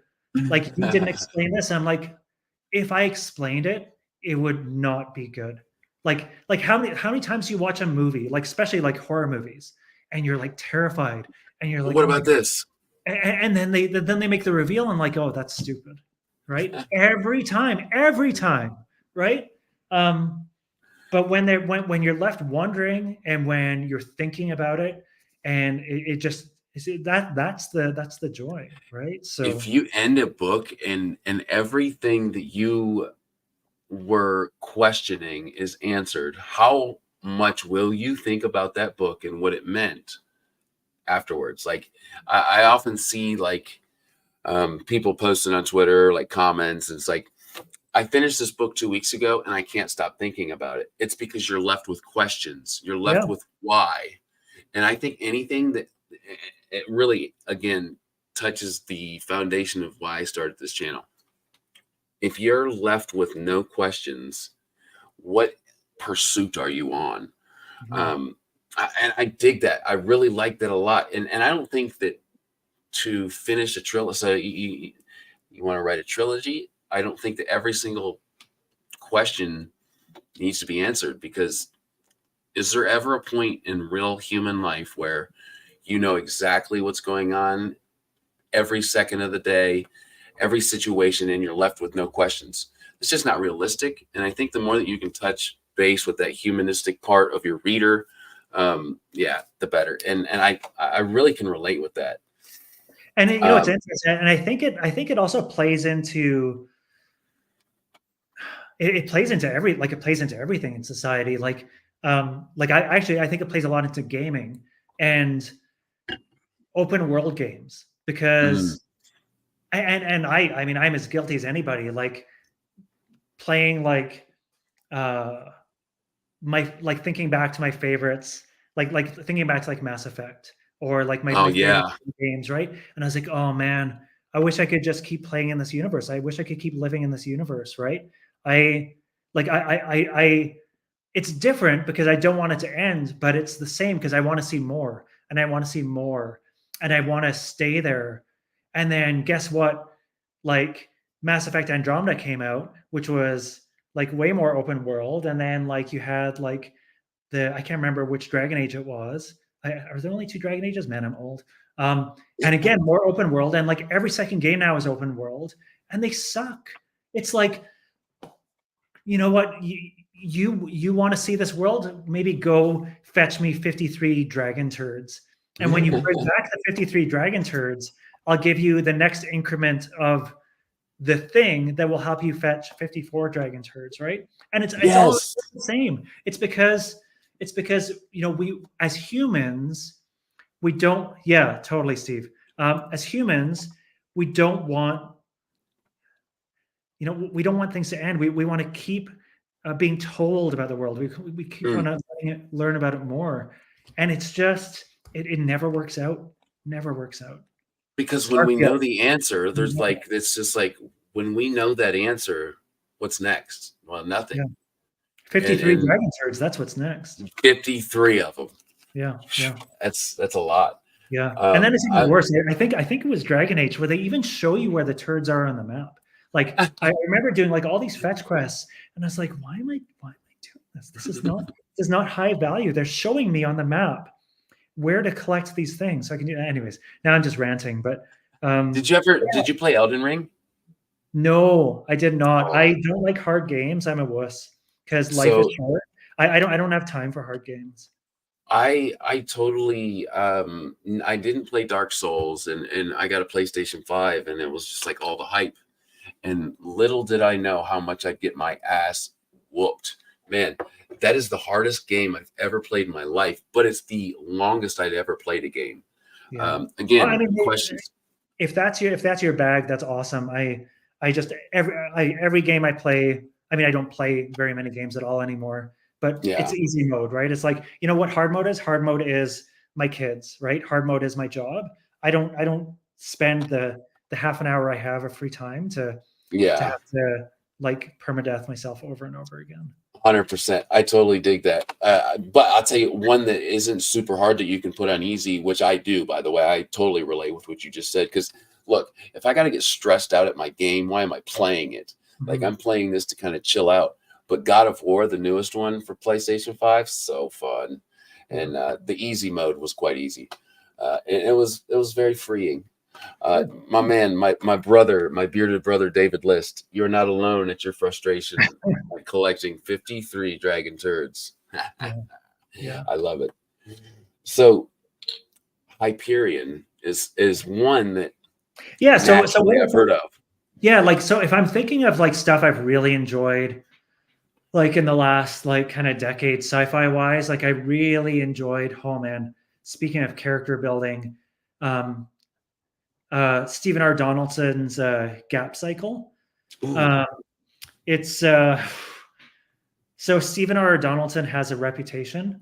Um, there is a particular theme that he tends to use in his books that is very um, difficult, and a lot of people hate him for it, and I understand why. Um, but the first book of the Gap Cycle, I read kind of like on a whim. Why I can't remember what it's called because it was a standalone, and then it proceeded into the Gap Cycle. Um, if somebody in the chat remembers, um, and it's about this. So it's sci-fi space opera, and there's this character who is a disgusting, detestable, hateful, horrible human being, and the whole book is about him. oh And yeah. and there's another character that comes in who ends up being one of the main characters in the series. But it's like I was reading it and I was struggling. Like there were a lot of times I was like, I don't think I can finish this. But I was like, you know what? I'm gonna trust the author and I'm Yes. gonna do it. And I did. And then I finished the rest of the series. I can't remember. I think there's like 5 books.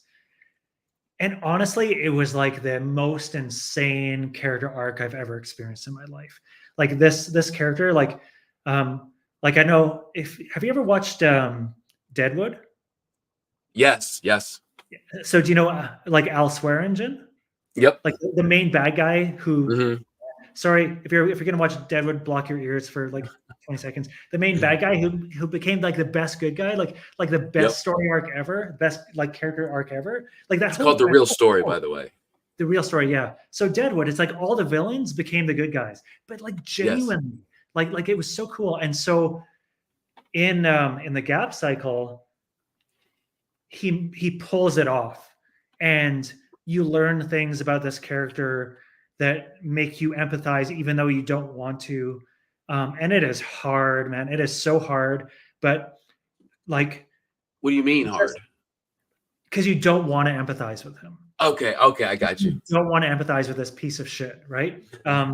You just don't. You want to hate him. You want him to die. You want him to die horribly. But you do. You end up empathizing with him, and to pull that off, like Yeah. insane, right?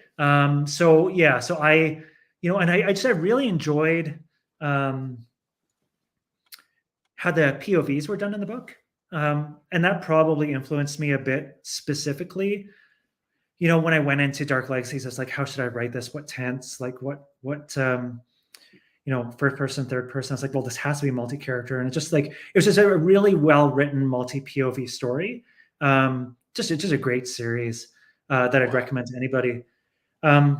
Before that, I used to read a lot of Peter Hamilton. I really liked his Commonwealth saga. But then I hated I'm everything. getting so many new people to add. Thank you. No, these are classics, man. You have to read this stuff. Yeah, Commonwealth Saga was great. It was 2 books, easy to digest. And then he kind of went off the rails a bit, and he wrote a follow-up called the Void Trilogy or something. That basically there was this. This isn't really. I mean, this is kind of a spoiler, but it's so high level. There's this, this kind of bubble in space, and within that bubble, there's this almost like fantasy type environment. And I hope I'm thinking of the right series. If I'm thinking of the wrong series, somebody tell me I'm an idiot, but I'm pretty sure this is Peter Hamilton. So his first series is great space opera. Then he did this Void thing that was very much about like kind of this whatever. And then I just hated everything he wrote after that. So it's a funny thing, right? It's just like, it's not necessarily about the author. It's about mood reading. It's about finding that thing that resonates with you. And, very much. Yeah, I don't have I doubt I would have like go-to authors. That's actually like a consensus. Yeah. I hear that more often than like, oh yeah, this particular author I go back to a million times. It's more like, here's some books, particularly. And I love that you've given me some that I have not read and really haven't heard much of, other than Hyperion, which is I have to say, as much as it has influenced you and me absolutely loving the way that you write, I have to dive in. You have to. And then recently, I think, was it last year was the first time I read Adrian Tchaikovsky. It was super cool that you got him on the show, man. That's great. And I read Children of Time. And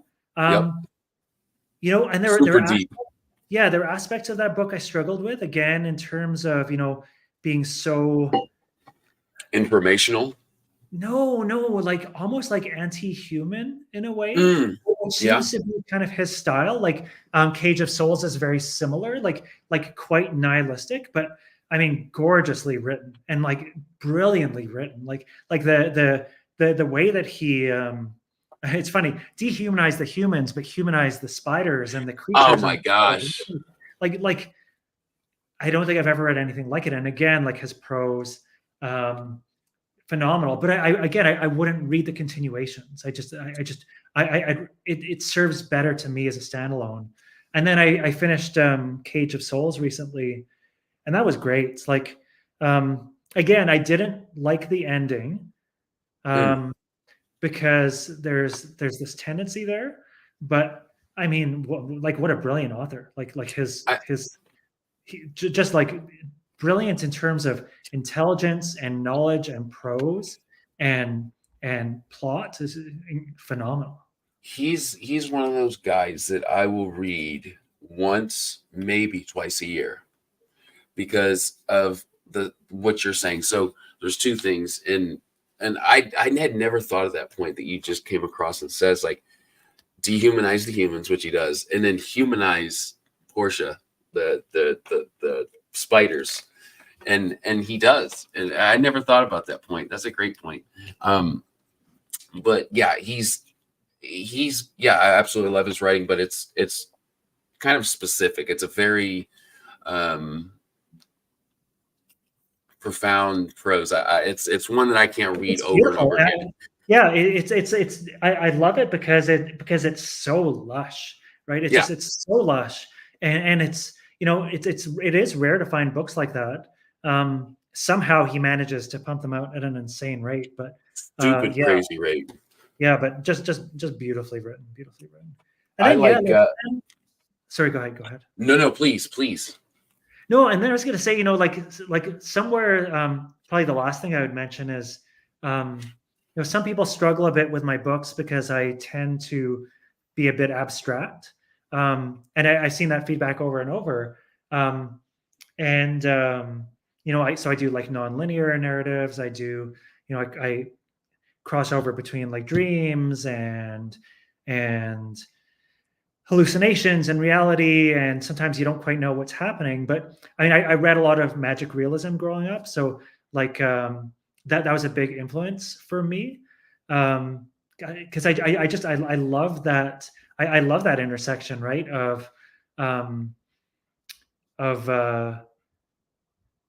just watching a thing, reading a thing or watching a thing, and just being taken on a journey, and you don't quite know if it's real or not, and that's Yeah. okay. Right? And actually, I was going to say that a lot of my influence comes from film, even more so than books, because like along with I was reading a ton of J.G. Ballard, but I was like watching a lot of like experimental film, Oh, um, wow. and like very like atmospheric, like minimal film, and and like the music. I don't know, it all comes together, man. It's all like like we're just the product of everything that we consume, and I feel so grateful to have discovered the film I have, and the music I have, and the readers I have, and they all just contribute, and it just kind of Well, what would mixes you say around. about the community? I want to hear your rendition of this writing community that you've been a part of now as an author.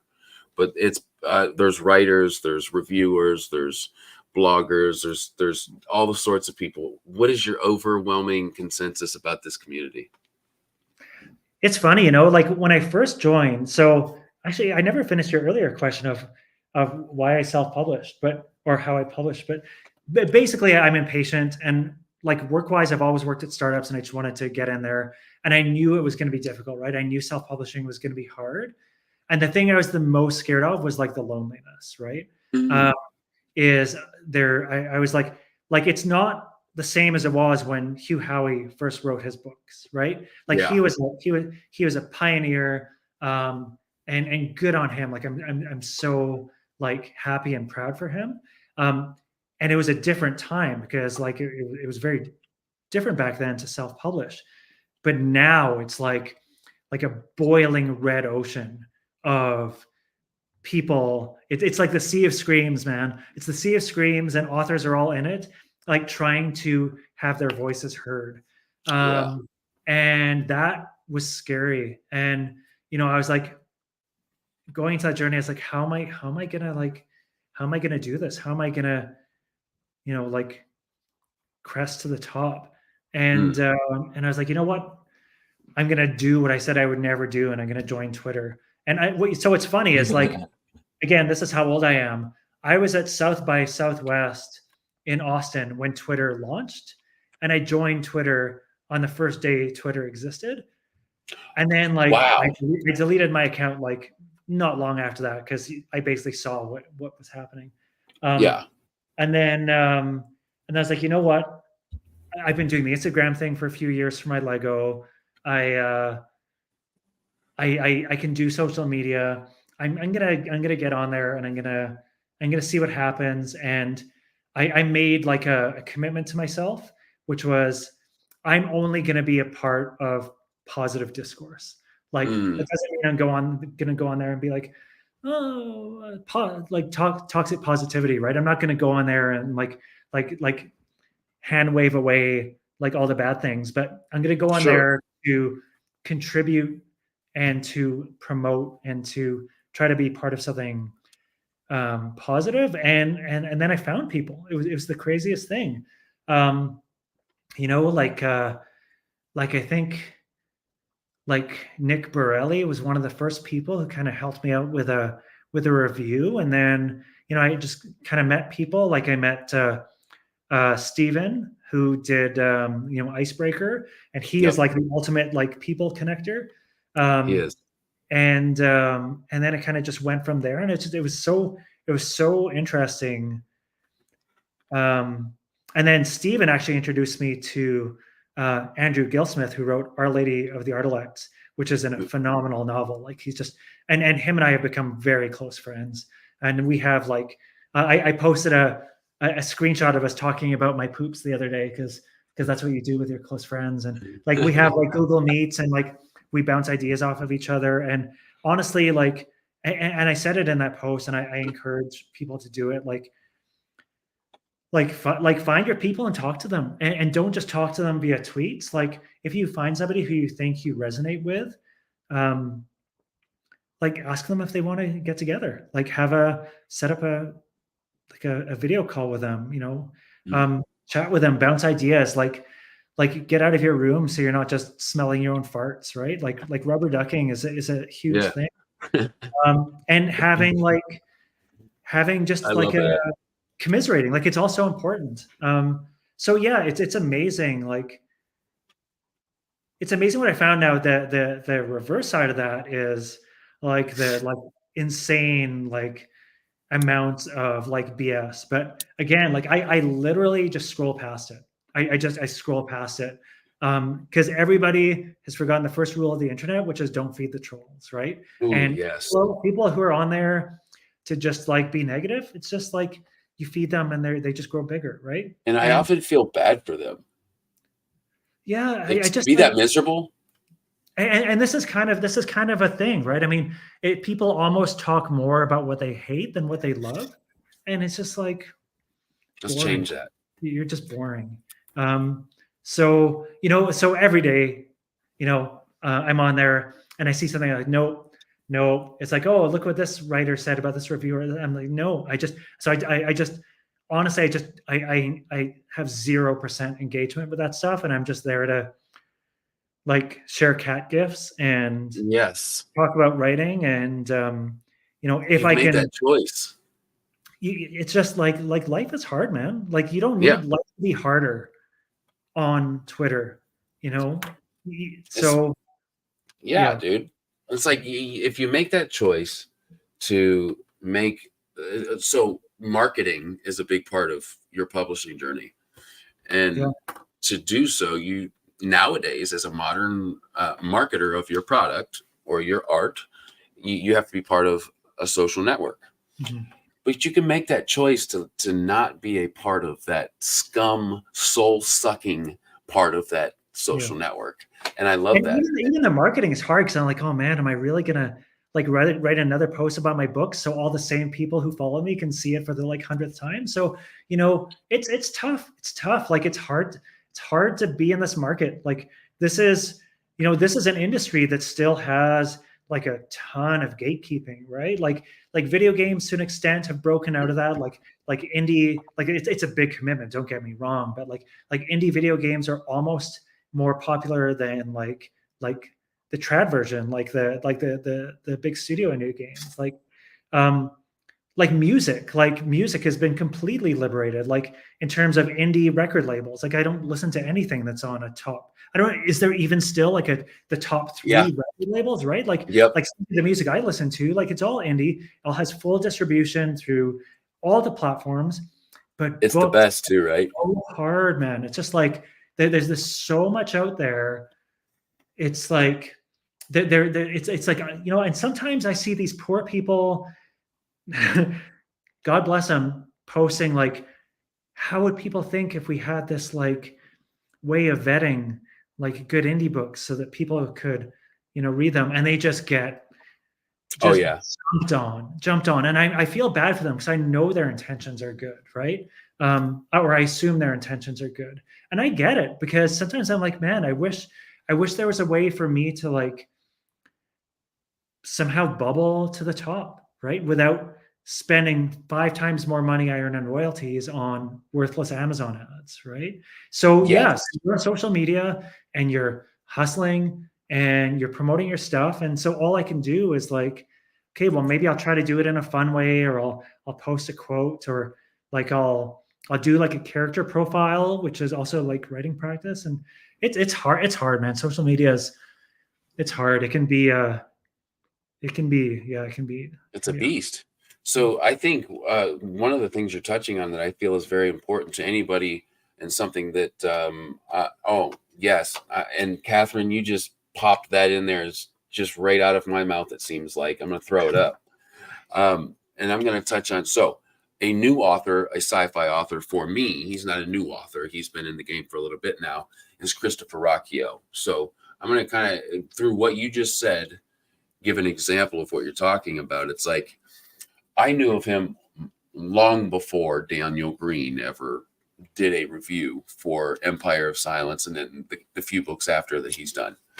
Well before. So did a lot of people.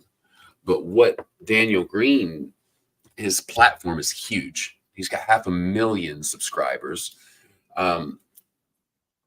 After he did that initial review, Amazon sold out of his books. Like, they just now, and in fact, they're not even back in print yet. Like, next week, they'll go back into print. And they've been out for like 5 or 6 weeks, it seems like. My point being, what you're doing right now, finding those passionate individuals to talk with, relate with their viewers, which you've done here. There's a lot of people here that are just absolutely obsessed with your books and keep talking and I do about want it. to say I've been noticing like the sweetest stuff coming up, and I see it, and it's heartwarming, honestly. Like It is. I'm so appreciative. So I love that you said that, because there's been so many comments that there's just love what you're doing, and that's got to feel so cool. But Catherine, yeah, word of mouth is always a great way to find great books. These interviews are awesome for that. Yes, doing things like finding those passionate, whether it's a written interview or what we're doing. Yeah, somebody who's passionate about your work is going to talk about it, and that word of mouth is just invaluable. It's so influential. You know, me telling my friends about your book is going to probably have them pick that up, and they'll tell their. And I'm so appreciative of this opportunity. Honestly, like I was terrified to do it live, but I was just like, man, it's like it's such an honor, right? It really. It's an honor to me, because, like I told you before it's a superpower to me. It really is. I've always said that. But I guess my kind of point by bringing that up is like, those who are kind of maybe not sure of what to do, if you've got a book out there, or if you want to have a book out there eventually, marketing is scary. It could be, it's a big thing to tackle, but finding those passionate individuals within the community that you want to be in is a really big advantage. So I think your point of saying that it is hard, I think it's more foundational to, well, I started this channel for knowledge, but then finding that I wanted to write, knowing that if I have a following, there's going to be more people on my side and fans and want to see me write if I do start a channel. Kind of talking about that marketing beast, which is probably the number one answer when I ask somebody about their publishing journey. What was like the most unexpected? What was the hardest part about it? Is that still the same for you? Was that the hardest part for you? Dude, the hardest part is writing. Honestly, Okay. The hardest part is the time. So I wake up 5 o'clock in the morning every single day, no matter what. And I still get insomnia every once in a while, but it doesn't matter. If I fall asleep at 3, I'm up at 5, and I write. And this is this is another thing that this is not me giving advice like at all, because a lot of people, just today I saw a thread and scrolled past a thread of people being triggered on both sides of the write everyday thing. But for me, I have to. So I'll go downstairs, and if I'm lucky, my kids are not up until like 6:30, 6:45. So by the time I've done my old man stretches and like gotten settled, I'll have like maybe an hour and a half, and it's tough to write in short snippets, right? And what's funny is it probably shows in my work. Like I'm all about like density. I prefer shorter books, but I'm sure that there's parts of my books that come through as maybe more brief than they could be, right? And that's just kind of part and parcel of my process. But yeah, and then sometimes I'll find extra time, if I have energy after the kids are in bed, or like a little bit of time, totally old man stretches, on the weekend. But like writing is hard, and it like spinning up like a momentum, right? And particularly my series, I made a post about this. Like, there is a lot going on.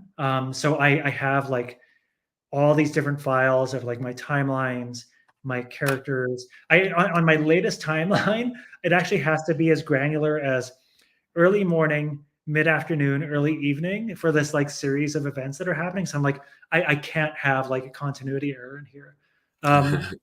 So writing's hard, and writing like it doesn't come to me quickly, right? And so speaking of triggered, it's like one of the things I scroll past is like, oh, I had a good day today. I wrote 5,000 words, and I'm just like, I had a good day today. I wrote 125 words, right? Yes. And so that's hard for me, and it's hard not to be jealous. And I'm so happy for those people. Like, I'm so happy for their ability to do that, but I can't not be jealous, right? And I can't not Yes. be, and that's dangerous, because then that feeds into resentment, right? That feeds into, oh, Expectations. but also it's like, oh, my kids are up, I have to stop, and then you have to be like, hold on a second, right? Because that can be a dark place to be, and I've been through that. Like I went through that a lot. I was still like feeling out like my time and my family's time when I was writing the first book, and I took advantage, right? I took advantage, and she like sacrificed so that I could, and afterwards I was like, I'm a shitty dad, and like it changed my perspective on going into book two, and I was much more just again that's when I book two is when I got into 5 a.m. every day, because I was like, this is my time, this is not likely to be interrupted, and this is not time that I need to, this is not time I need to take away from my kids, right? You're um speaking to my heart right now, dude, with this it's hard. experience. It's hard. And like maybe one day I can like not have a job that's insanely hard, and my kids will be a little bit more independent. But yeah, I mean, marketing is hard, and it sucks, and it can be stupid, and it can be frustrating to not sell books. But you have to write books to worry about selling your books, right? I So like that. And what you're saying specifically that's speaking to me is like, I know what I want to do. I know what at least with my limited knowledge, feel like I know what I need to do to get to that personal process that I need to find, which is kind of leading into my next question. It's like, but I did want to make sure I specified when you're talking about taking that time away from your family, or maybe not 100% thinking about your writing when you're sitting down to because you're worried about something else. I can very much relate with that. And I think what I'm going to share my thoughts a little bit. It's like our kids will only be small and need us for so long, and then that minute that they don't need us, will wish that they did. oh, I And know, I know. it's like, doesn't that kill your? It just kills me. It It's like to does. It think does. about that. And again, it's a cliche, but sometimes cliches exist because they're true, They're right? true. And it's hard. I mean, I've always had these, it's hard to have creative endeavors. It's hard to want to do things that It are takes not time. like your family, right? Because they're so important to you and your soul as a human being. But it's a hard balance, so yeah, I mean, again, like who am I to give advice to anybody? But the thing that if I can say something that has worked for me is having set time, same time, every day, no matter what. And if I get like, some days I don't get any writing in, but I'll bullet point, or Mm. I'll think through a scenario that I realized I was stuck on because I hadn't thought it through. And on a good day, like on my best day, honestly, on my best morning session, I'll get like 500 words. And Mhm. sometimes I'll pad that out later in the day, and sometimes I'll get a few hours in the weekend, and I can bolster that. And Yeah. if you're doing something every day, or if you're doing something regularly, you'll eventually finish. And maybe you'll finish in 6 months or 6 years, but you'll eventually finish, right? It's the only way to do it. That's inspirational because, as somebody who wants to write, that thought of once you realize what goes into writing a book and then getting it out there to people, it's an endeavor to say the least. And I think the point that you're making is set, and that's what E.L. Montague, my guy, somebody is very important to me. He's a very good writer. He also moderates my Discord and keeps me on time and pokes me and inspires me in many ways. Says I write from 6 p.m. to 7 p.m. each night, sometimes 7 to 8, and I try to squeeze in more time sometimes. But he also goes down here and amen, Yuval, make writing a habit. And And I know some people hate that. Some people hate that, and I honestly, I just mean it from the best place. Like, and it's just like momentum is a thing, right? And if you just keep it in your head. And the other thing is walking, which is insane. I need to talk about walking, but yeah, it's just momentum. I want to know more about R.H. Snow's life. Like, holy cow! Like, if you're writing yeah, between 10 and 4, I want to know what your she's gonna be on the 7th. That's awesome. So I'm I'm gonna gonna have, tune into that because I want to know yeah, more. dude, I'm gonna ask her about it. Because yeah, I've heard from one of my good buddies, John Douglas. She's a wonderful guest to have on, and she sent me her wonderful books, and I can't wait to talk with her. She's gonna be wonderful. Yeah, and so the only other thing that I'd say is like fundamental to my running experience is walking. Like it's to the point where it feels like supernatural. Like I will, and I didn't realize it until like pretty late in book 1, um, where I would get stuck on something, um, and I would walk, and not only would I solve the thing I was stuck on, but and just like a conduit. It's like just ideas, connections that I'm not even thinking about. There's this thing, and this is me. I'm not a scientist, but there's this thing called bilateral stimulation that's used a lot for therapy, actually, in order to calm your nervous system and calm the brain. And I feel like walking is very similar. Like, it's a very mindful thing, and if you can let go of the normal stuff you talk about, your inner voice, um, and you're just walking, and you're feeling your feet, and you're just in your body, and preferably if you're in nature if possible, right? Like, not when you're going to be like, I mean, you have to do it where you can do it, but if you can do it in, like, if you can find nature, if you can find a time or a place that is quiet, it's just it's insane. It's like things will occur to me, um entire plot lines. Like, Wow. I would say most of my ideas are walking. Second to that is in the shower. Third is brushing my teeth, and fourth is on the toilet. And I don't get ideas anywhere else other than those 4 places, right? But walking, honestly, like, I mean, it's obviously extremely good for you, to have, that physical activity every day. But as a writer, like, I never have. I shouldn't say I never have writer's block. I always have writer's block, but I've never had unresolvable writer's block. Like, it's just sometimes I'll be writing and be like, you know what? I'll wait until tomorrow's walk, and then I'll walk, and it's just like it's there, and it's so it's like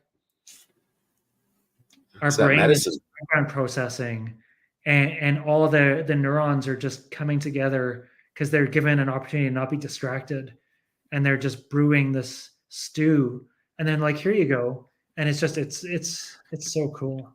I love that because all these different. I've heard the shower. I've talked to a couple writers, and to walk. I live in the beginning of Appalachia, so there's lots of beautiful places to walk around here. I would love to take my kids and try out your method. I It's do. I have to say, my man R.R. Hunter has sent me his book a little while ago. It's on my 2024 read list, and he's been here this whole time. And I want to throw up his book because I am very excited about The Untold Prophecy. It's beautiful hardcover. My man, thank you for being here in the chat. And he says, "Oh my God, yes, distraction-free activities are jet fuel for creativity." Yeah. I love that. Are you reading anything right now? I'm actually reading. So Andrew Gill Smith has his sequel, um, the Cloud of Unknowing, sequel to Our Lady of the Artilects, and that's coming out in a couple of weeks, I think. And I had beta read it and helped him proofread it, and I'm just going through it again once more now. Really cool books, like really so like very original. And Would you again, say his name again? Andrew Gilsmith. Gil Smith. Yeah. So I'm reading his book right now that's out in a couple weeks. And yeah, I mean, I just finished reading Hyperion when I wrote that love letter, and then before that, I read what did I think Cage of Souls was my book before that. I don't read as much as I wish I could. And reading is so important as a writer. Like it's just again, like speaking of Jeff Ewell, it's just like it's not like you're plagiarizing, but when you're reading a good book, it's again it just puts it into your brain, right? It's Consumes growing you. yourself, right? You're learning. It's going to that miasma of stuff, and will come out later. And I definitely find like if I go too long without reading, I find that like my writing really suffers, my prose suffers. It's almost like it runs out of gas. Wow. But I'm also yeah, it's just hard to find the time. I tend to be a nighttime reader, so I write in the morning and I read at nighttime Yeah. on my phone, like a Philistine. So it never fails that I'm just dropping the phone on my head like 12 Yep. times. I'm like, okay, I I've totally get it. got through 3 pages tonight. I'll see if I can reread those 3 pages tomorrow. I So can very much relate with that. it's tough. It's tough. Montague wants to know about the painting behind you. Did you do it? No, that's Adrian Smith. Oh, This is the cover. So this is one of the paintings he made from my original D20 setting, the Dark Legacies Player's Guide wraparound. Yeah, and it was one of the ones I was really happy to have kept. So you probably can't see it, but that's a mech. It's actually a steam powered mech back there, which is where the origin of the Dark Legacies mechs. But yeah, that's I mean awesome. Adrian's a insanely good artist. Definitely Yeah, heard of the name quite a few times myself, and I'm new yeah, to this. So, yeah. when you write, I know that we kind of talked a little bit about your process, but you're an outliner, or you pantser? No, I can't pants, man. Me neither. Yeah, I mean, I'm a little bit OCD by nature, and I need structure, and yeah, I have like I did a post on Twitter just for fun where I screen capped my Apple Notes, and I don't use like fancy tools or anything. I keep it pretty basic, but I have like for every book I have like a note for every POV that is like this is their their intentions, this is their motivations, these are some things about their character arc, and then I'll outline their chapters. And then I have notes for like the world building, for timelines, for like just like factual details about things like I need to know around like vehicles or how radio relays work, stuff like that. um, but yeah, like because I'm a slow writer, the way I work best is I bullet point, and then I transpose my bullet points into the document, and then I don't directly translate them, but I try to get in a zone where I remember the intention. I have my micro plot structure laid out, and then I just write over it. Um, and yeah, so I have so my whole story, like so book three, like I'm almost at the halfway mark, but I know every single thing that is happening. Like everything has been either outlined or sketched, like roughly sketched. And that's just the way I work. I don't know. I have these arcs, these themes, these um, things I want to accomplish, and that's how my brain works. And it doesn't always work out. Like sometimes my characters will go off the rails. Um, and sometimes when they go off the rails, it changes my story. So Mm, that's happened a few times. Um, I really like yeah, that because I feel like you and I, relate in that sense because when I first started, I want to write. I'm going to be a real writer in pants. No, continuity goes out the window. And some people just, that's just how their brain works, and it's waiting for them, right? And like, and that's why I would never be like, well, you should do this. It's like, no, you figure out what works for you, and then just try to do it as much as you can, right? love that. And if you can pants your way to like a meaningful story, then you're a more powerful being than I am, because I cannot. I like, so just to reiterate, because I've written a lot of notes. I appreciate you going into this. You have notes for world building, timelines, characters, and like their arc. Am I hitting all the points? Yeah, I mean, there's a lot of stuff, right? I mean, sometimes I have like just plot notes. So, for instance, that there's a lot of traveling in my books, and there's a lot of intersection between characters. So sometimes I'm like, okay, so right now, there's this location called New Haven, and 5 of my POVs are there at the same time, which is really difficult because there is a lot that needs. I know what the input is, and I know what the output is, but then I have to figure out, okay, this is what actually happens line by line, dialogue by dialogue, so that it all makes sense, so that it's not forced, right? Even though I'm forcing it, it's because I know what the overarching story is. I don't want the actual events to be contrived. So then I'll have like, okay, I have a plot file for New Haven. I'm like, okay, this is what's happening in this community. This is what the leaders are thinking right now. This is some of the struggles they're having. This is what some of their motivations and intentions might be. And then it's like, okay, trying to like cross-reference, like, you know what? I'm sure that there's tools that would help me, because I've seen people talk about all kinds of crazy like writing tools, and like even like stuff like Scrivener and other things where they can have like notes per chapter. I just don't want to do it. I just want to keep it simple. So then I'm like cross-referencing, and then it just happens, right? And The creative freedom. yeah.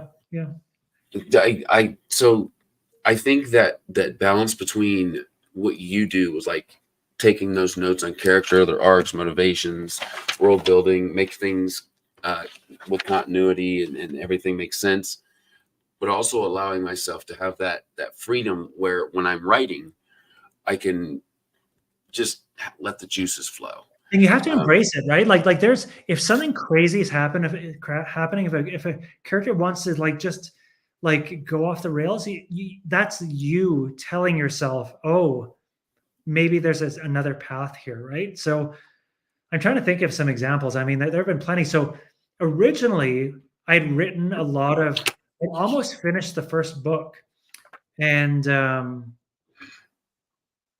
I had the people from Bastion speak a different language than the people from the Union. So the Union was speaking kind of like a Spanish English, and Bastion was speaking like French English. And I had written quite a lot for it. And then I was like, you know what? I am totally screwing myself. I'm going to make my life so much harder later on. And I just threw it all out. I was like, well, we'll get into like dialects and accents and and so on and so forth. So that was more like a logical choice. That was more like a self-intervention to not screw myself later. But then there's been stuff where I can't say this without spoiling it, but I was like, wouldn't it be crazy if these people who have already been a little bit questionable went all the way to this other thing that would cause a lot of havoc? And it wasn't originally planned, and then I did it, and it was so much more interesting, right? So Sure. And then maybe you're so then you're like micro plotting, but yeah, I don't know. You got to do what works for you. I dig that, and I'm glad that you shared it, because I think that that's a real, I mean, part of this process is humanly second guessing yourself, or, well, what if, or should I incorporate this part that I think I should, and kind of going over that and making that overhead decision. Oh, and it can be Um, paralyzing, like decision paralysis, right? Like how many, especially like you work, you have family, you have whatever, like how many decisions are we making every day about everything? And then you find your writing time and you're like, oh my God, like should they should they do this or should they do this? And I've had that, right? I've had decision paralysis. And I'll actually write it out like option one, this, option two, this, option three, this. And there's a point where I have to stop plotting. Like mm, sometimes I have to just be like, you know what? I'm gonna commit to this option. And I might start bullet pointing, but I'm like, I'm not gonna keep thinking about these other options. I'm not gonna keep second guessing because that is paralyzing. And mm, I'll be like, you know what? What happens if I just make this call? And nobody's gonna know, and I'll be okay, right? And yeah, it's not, and this is like making decisions is hard, especially when it's your world, it's your characters, it's your story, and you want it to be exactly the way you want it to be. But sometimes you get in decision paralysis, and you gotta just pick a lane and commit to it. And I it's think hard. that's very important because, like you said, as fathers and husbands, we do this every day. But when it comes to your passion, your other baby, you want to make that baby perfect and put it out in the world with all the best things. So I think that's a wonderful insight to some decision making as a part of this process. So what are you working on currently, and what's next for you? Book three. It's all book three. Final book. Yeah, it's kind of crazy. I've closed off um one character's story arc, and that's an experience. Like it's a Ooh, funny thing to be writing a series because again, I don't write in order. So I've started book three. I mostly started it in the middle, but another thing I do that I didn't do in book one, but that I did in book two that I found really worked is I write a POV all the way through so that I can like fully immerse myself in that character. Um, Especially I have 10 POVs, right? And if I am constantly bouncing between them, it is really hard to be that person. So ooh. starting in book two, I did POVs all the way through, and I can do that because I know what's going to come. And sometimes I still have to change it.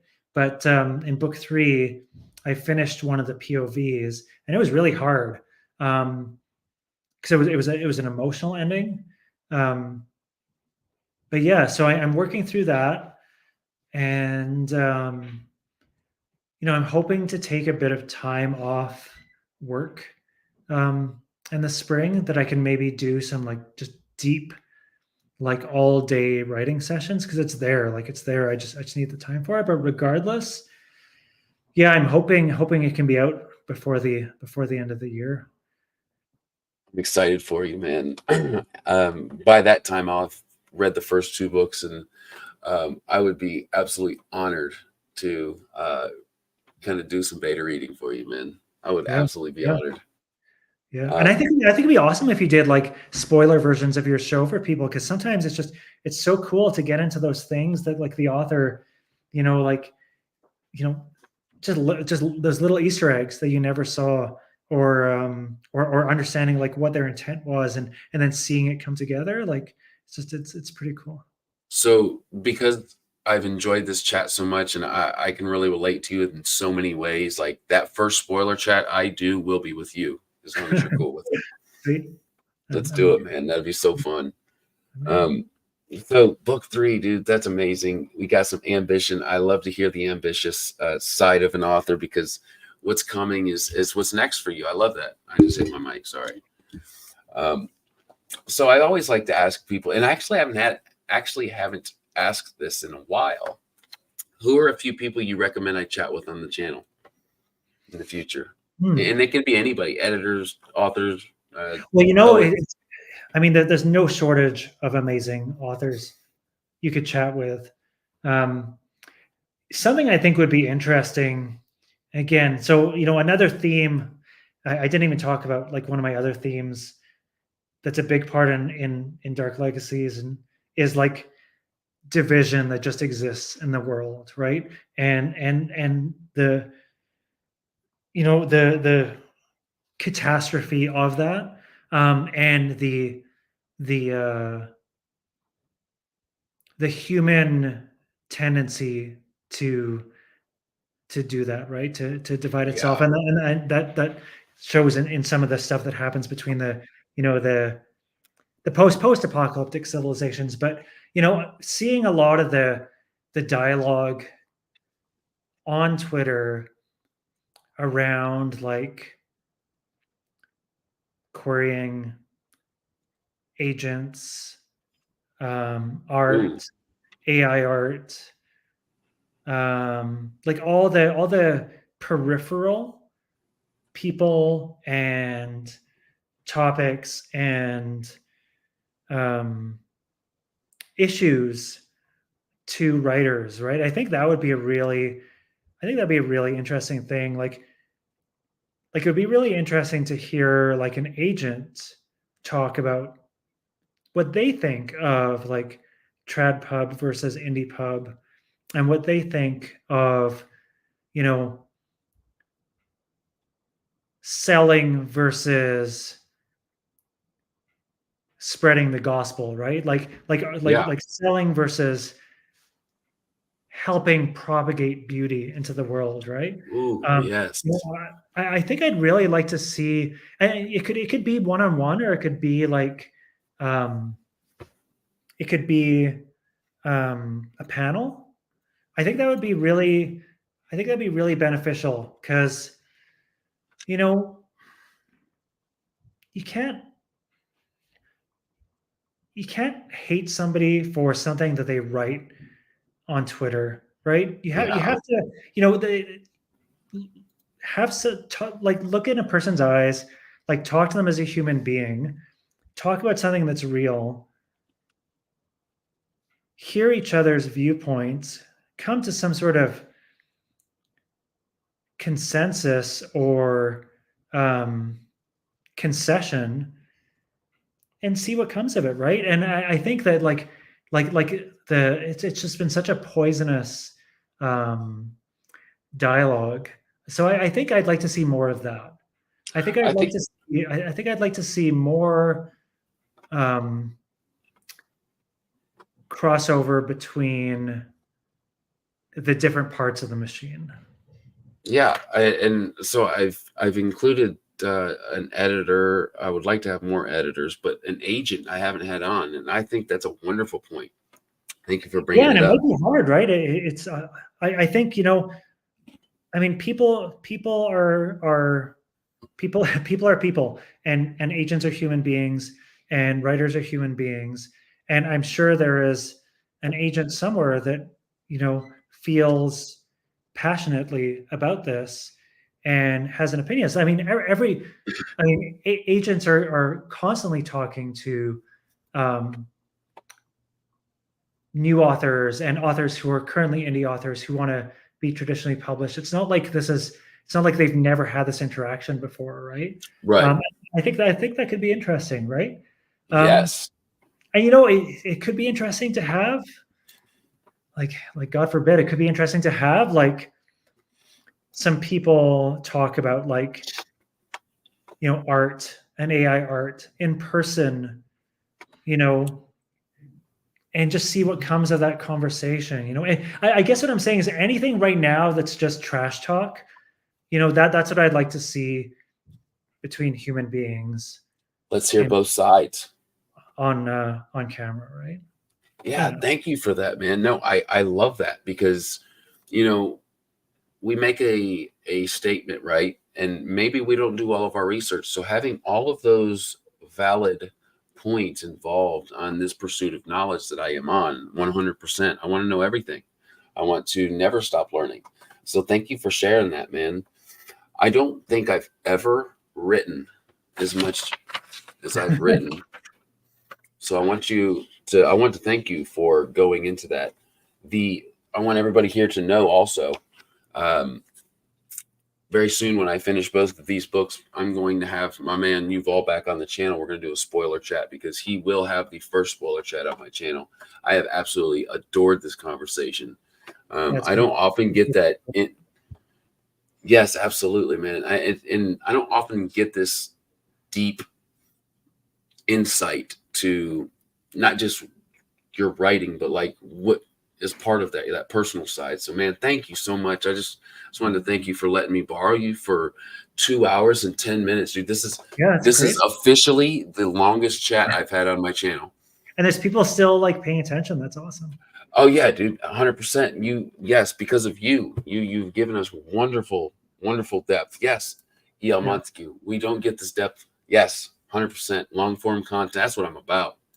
And I And feel like after I'm super, super grateful, honestly, like to you for this. I mean, to let me ramble on, to everybody who's, given my books a chance. I know that they're a little bit weird, they're a little bit different, and who has, spread the word or promoted me in any way, or it's just it's a big deal. It's a big deal, and I have all the gratitude.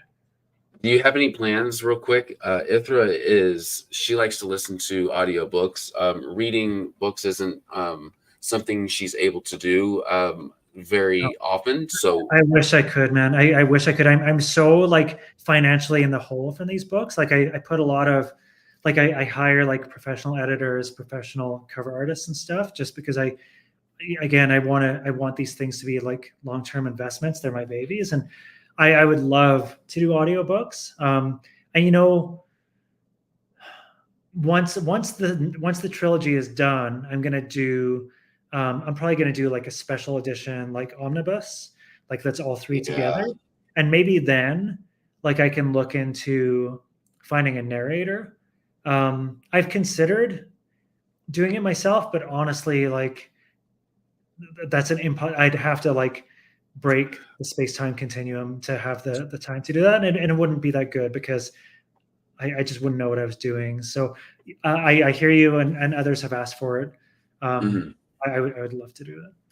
So, a couple things is people, if you're listening and you're not aware, producing an audiobook is very expensive and time consuming.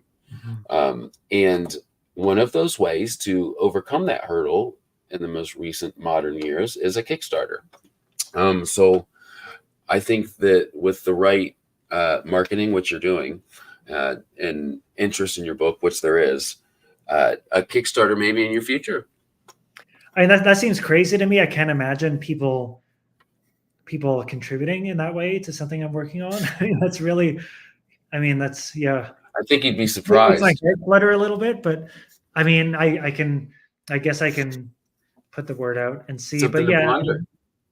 maybe when the trilogy's done, right, and then can do it right and do it for the whole thing.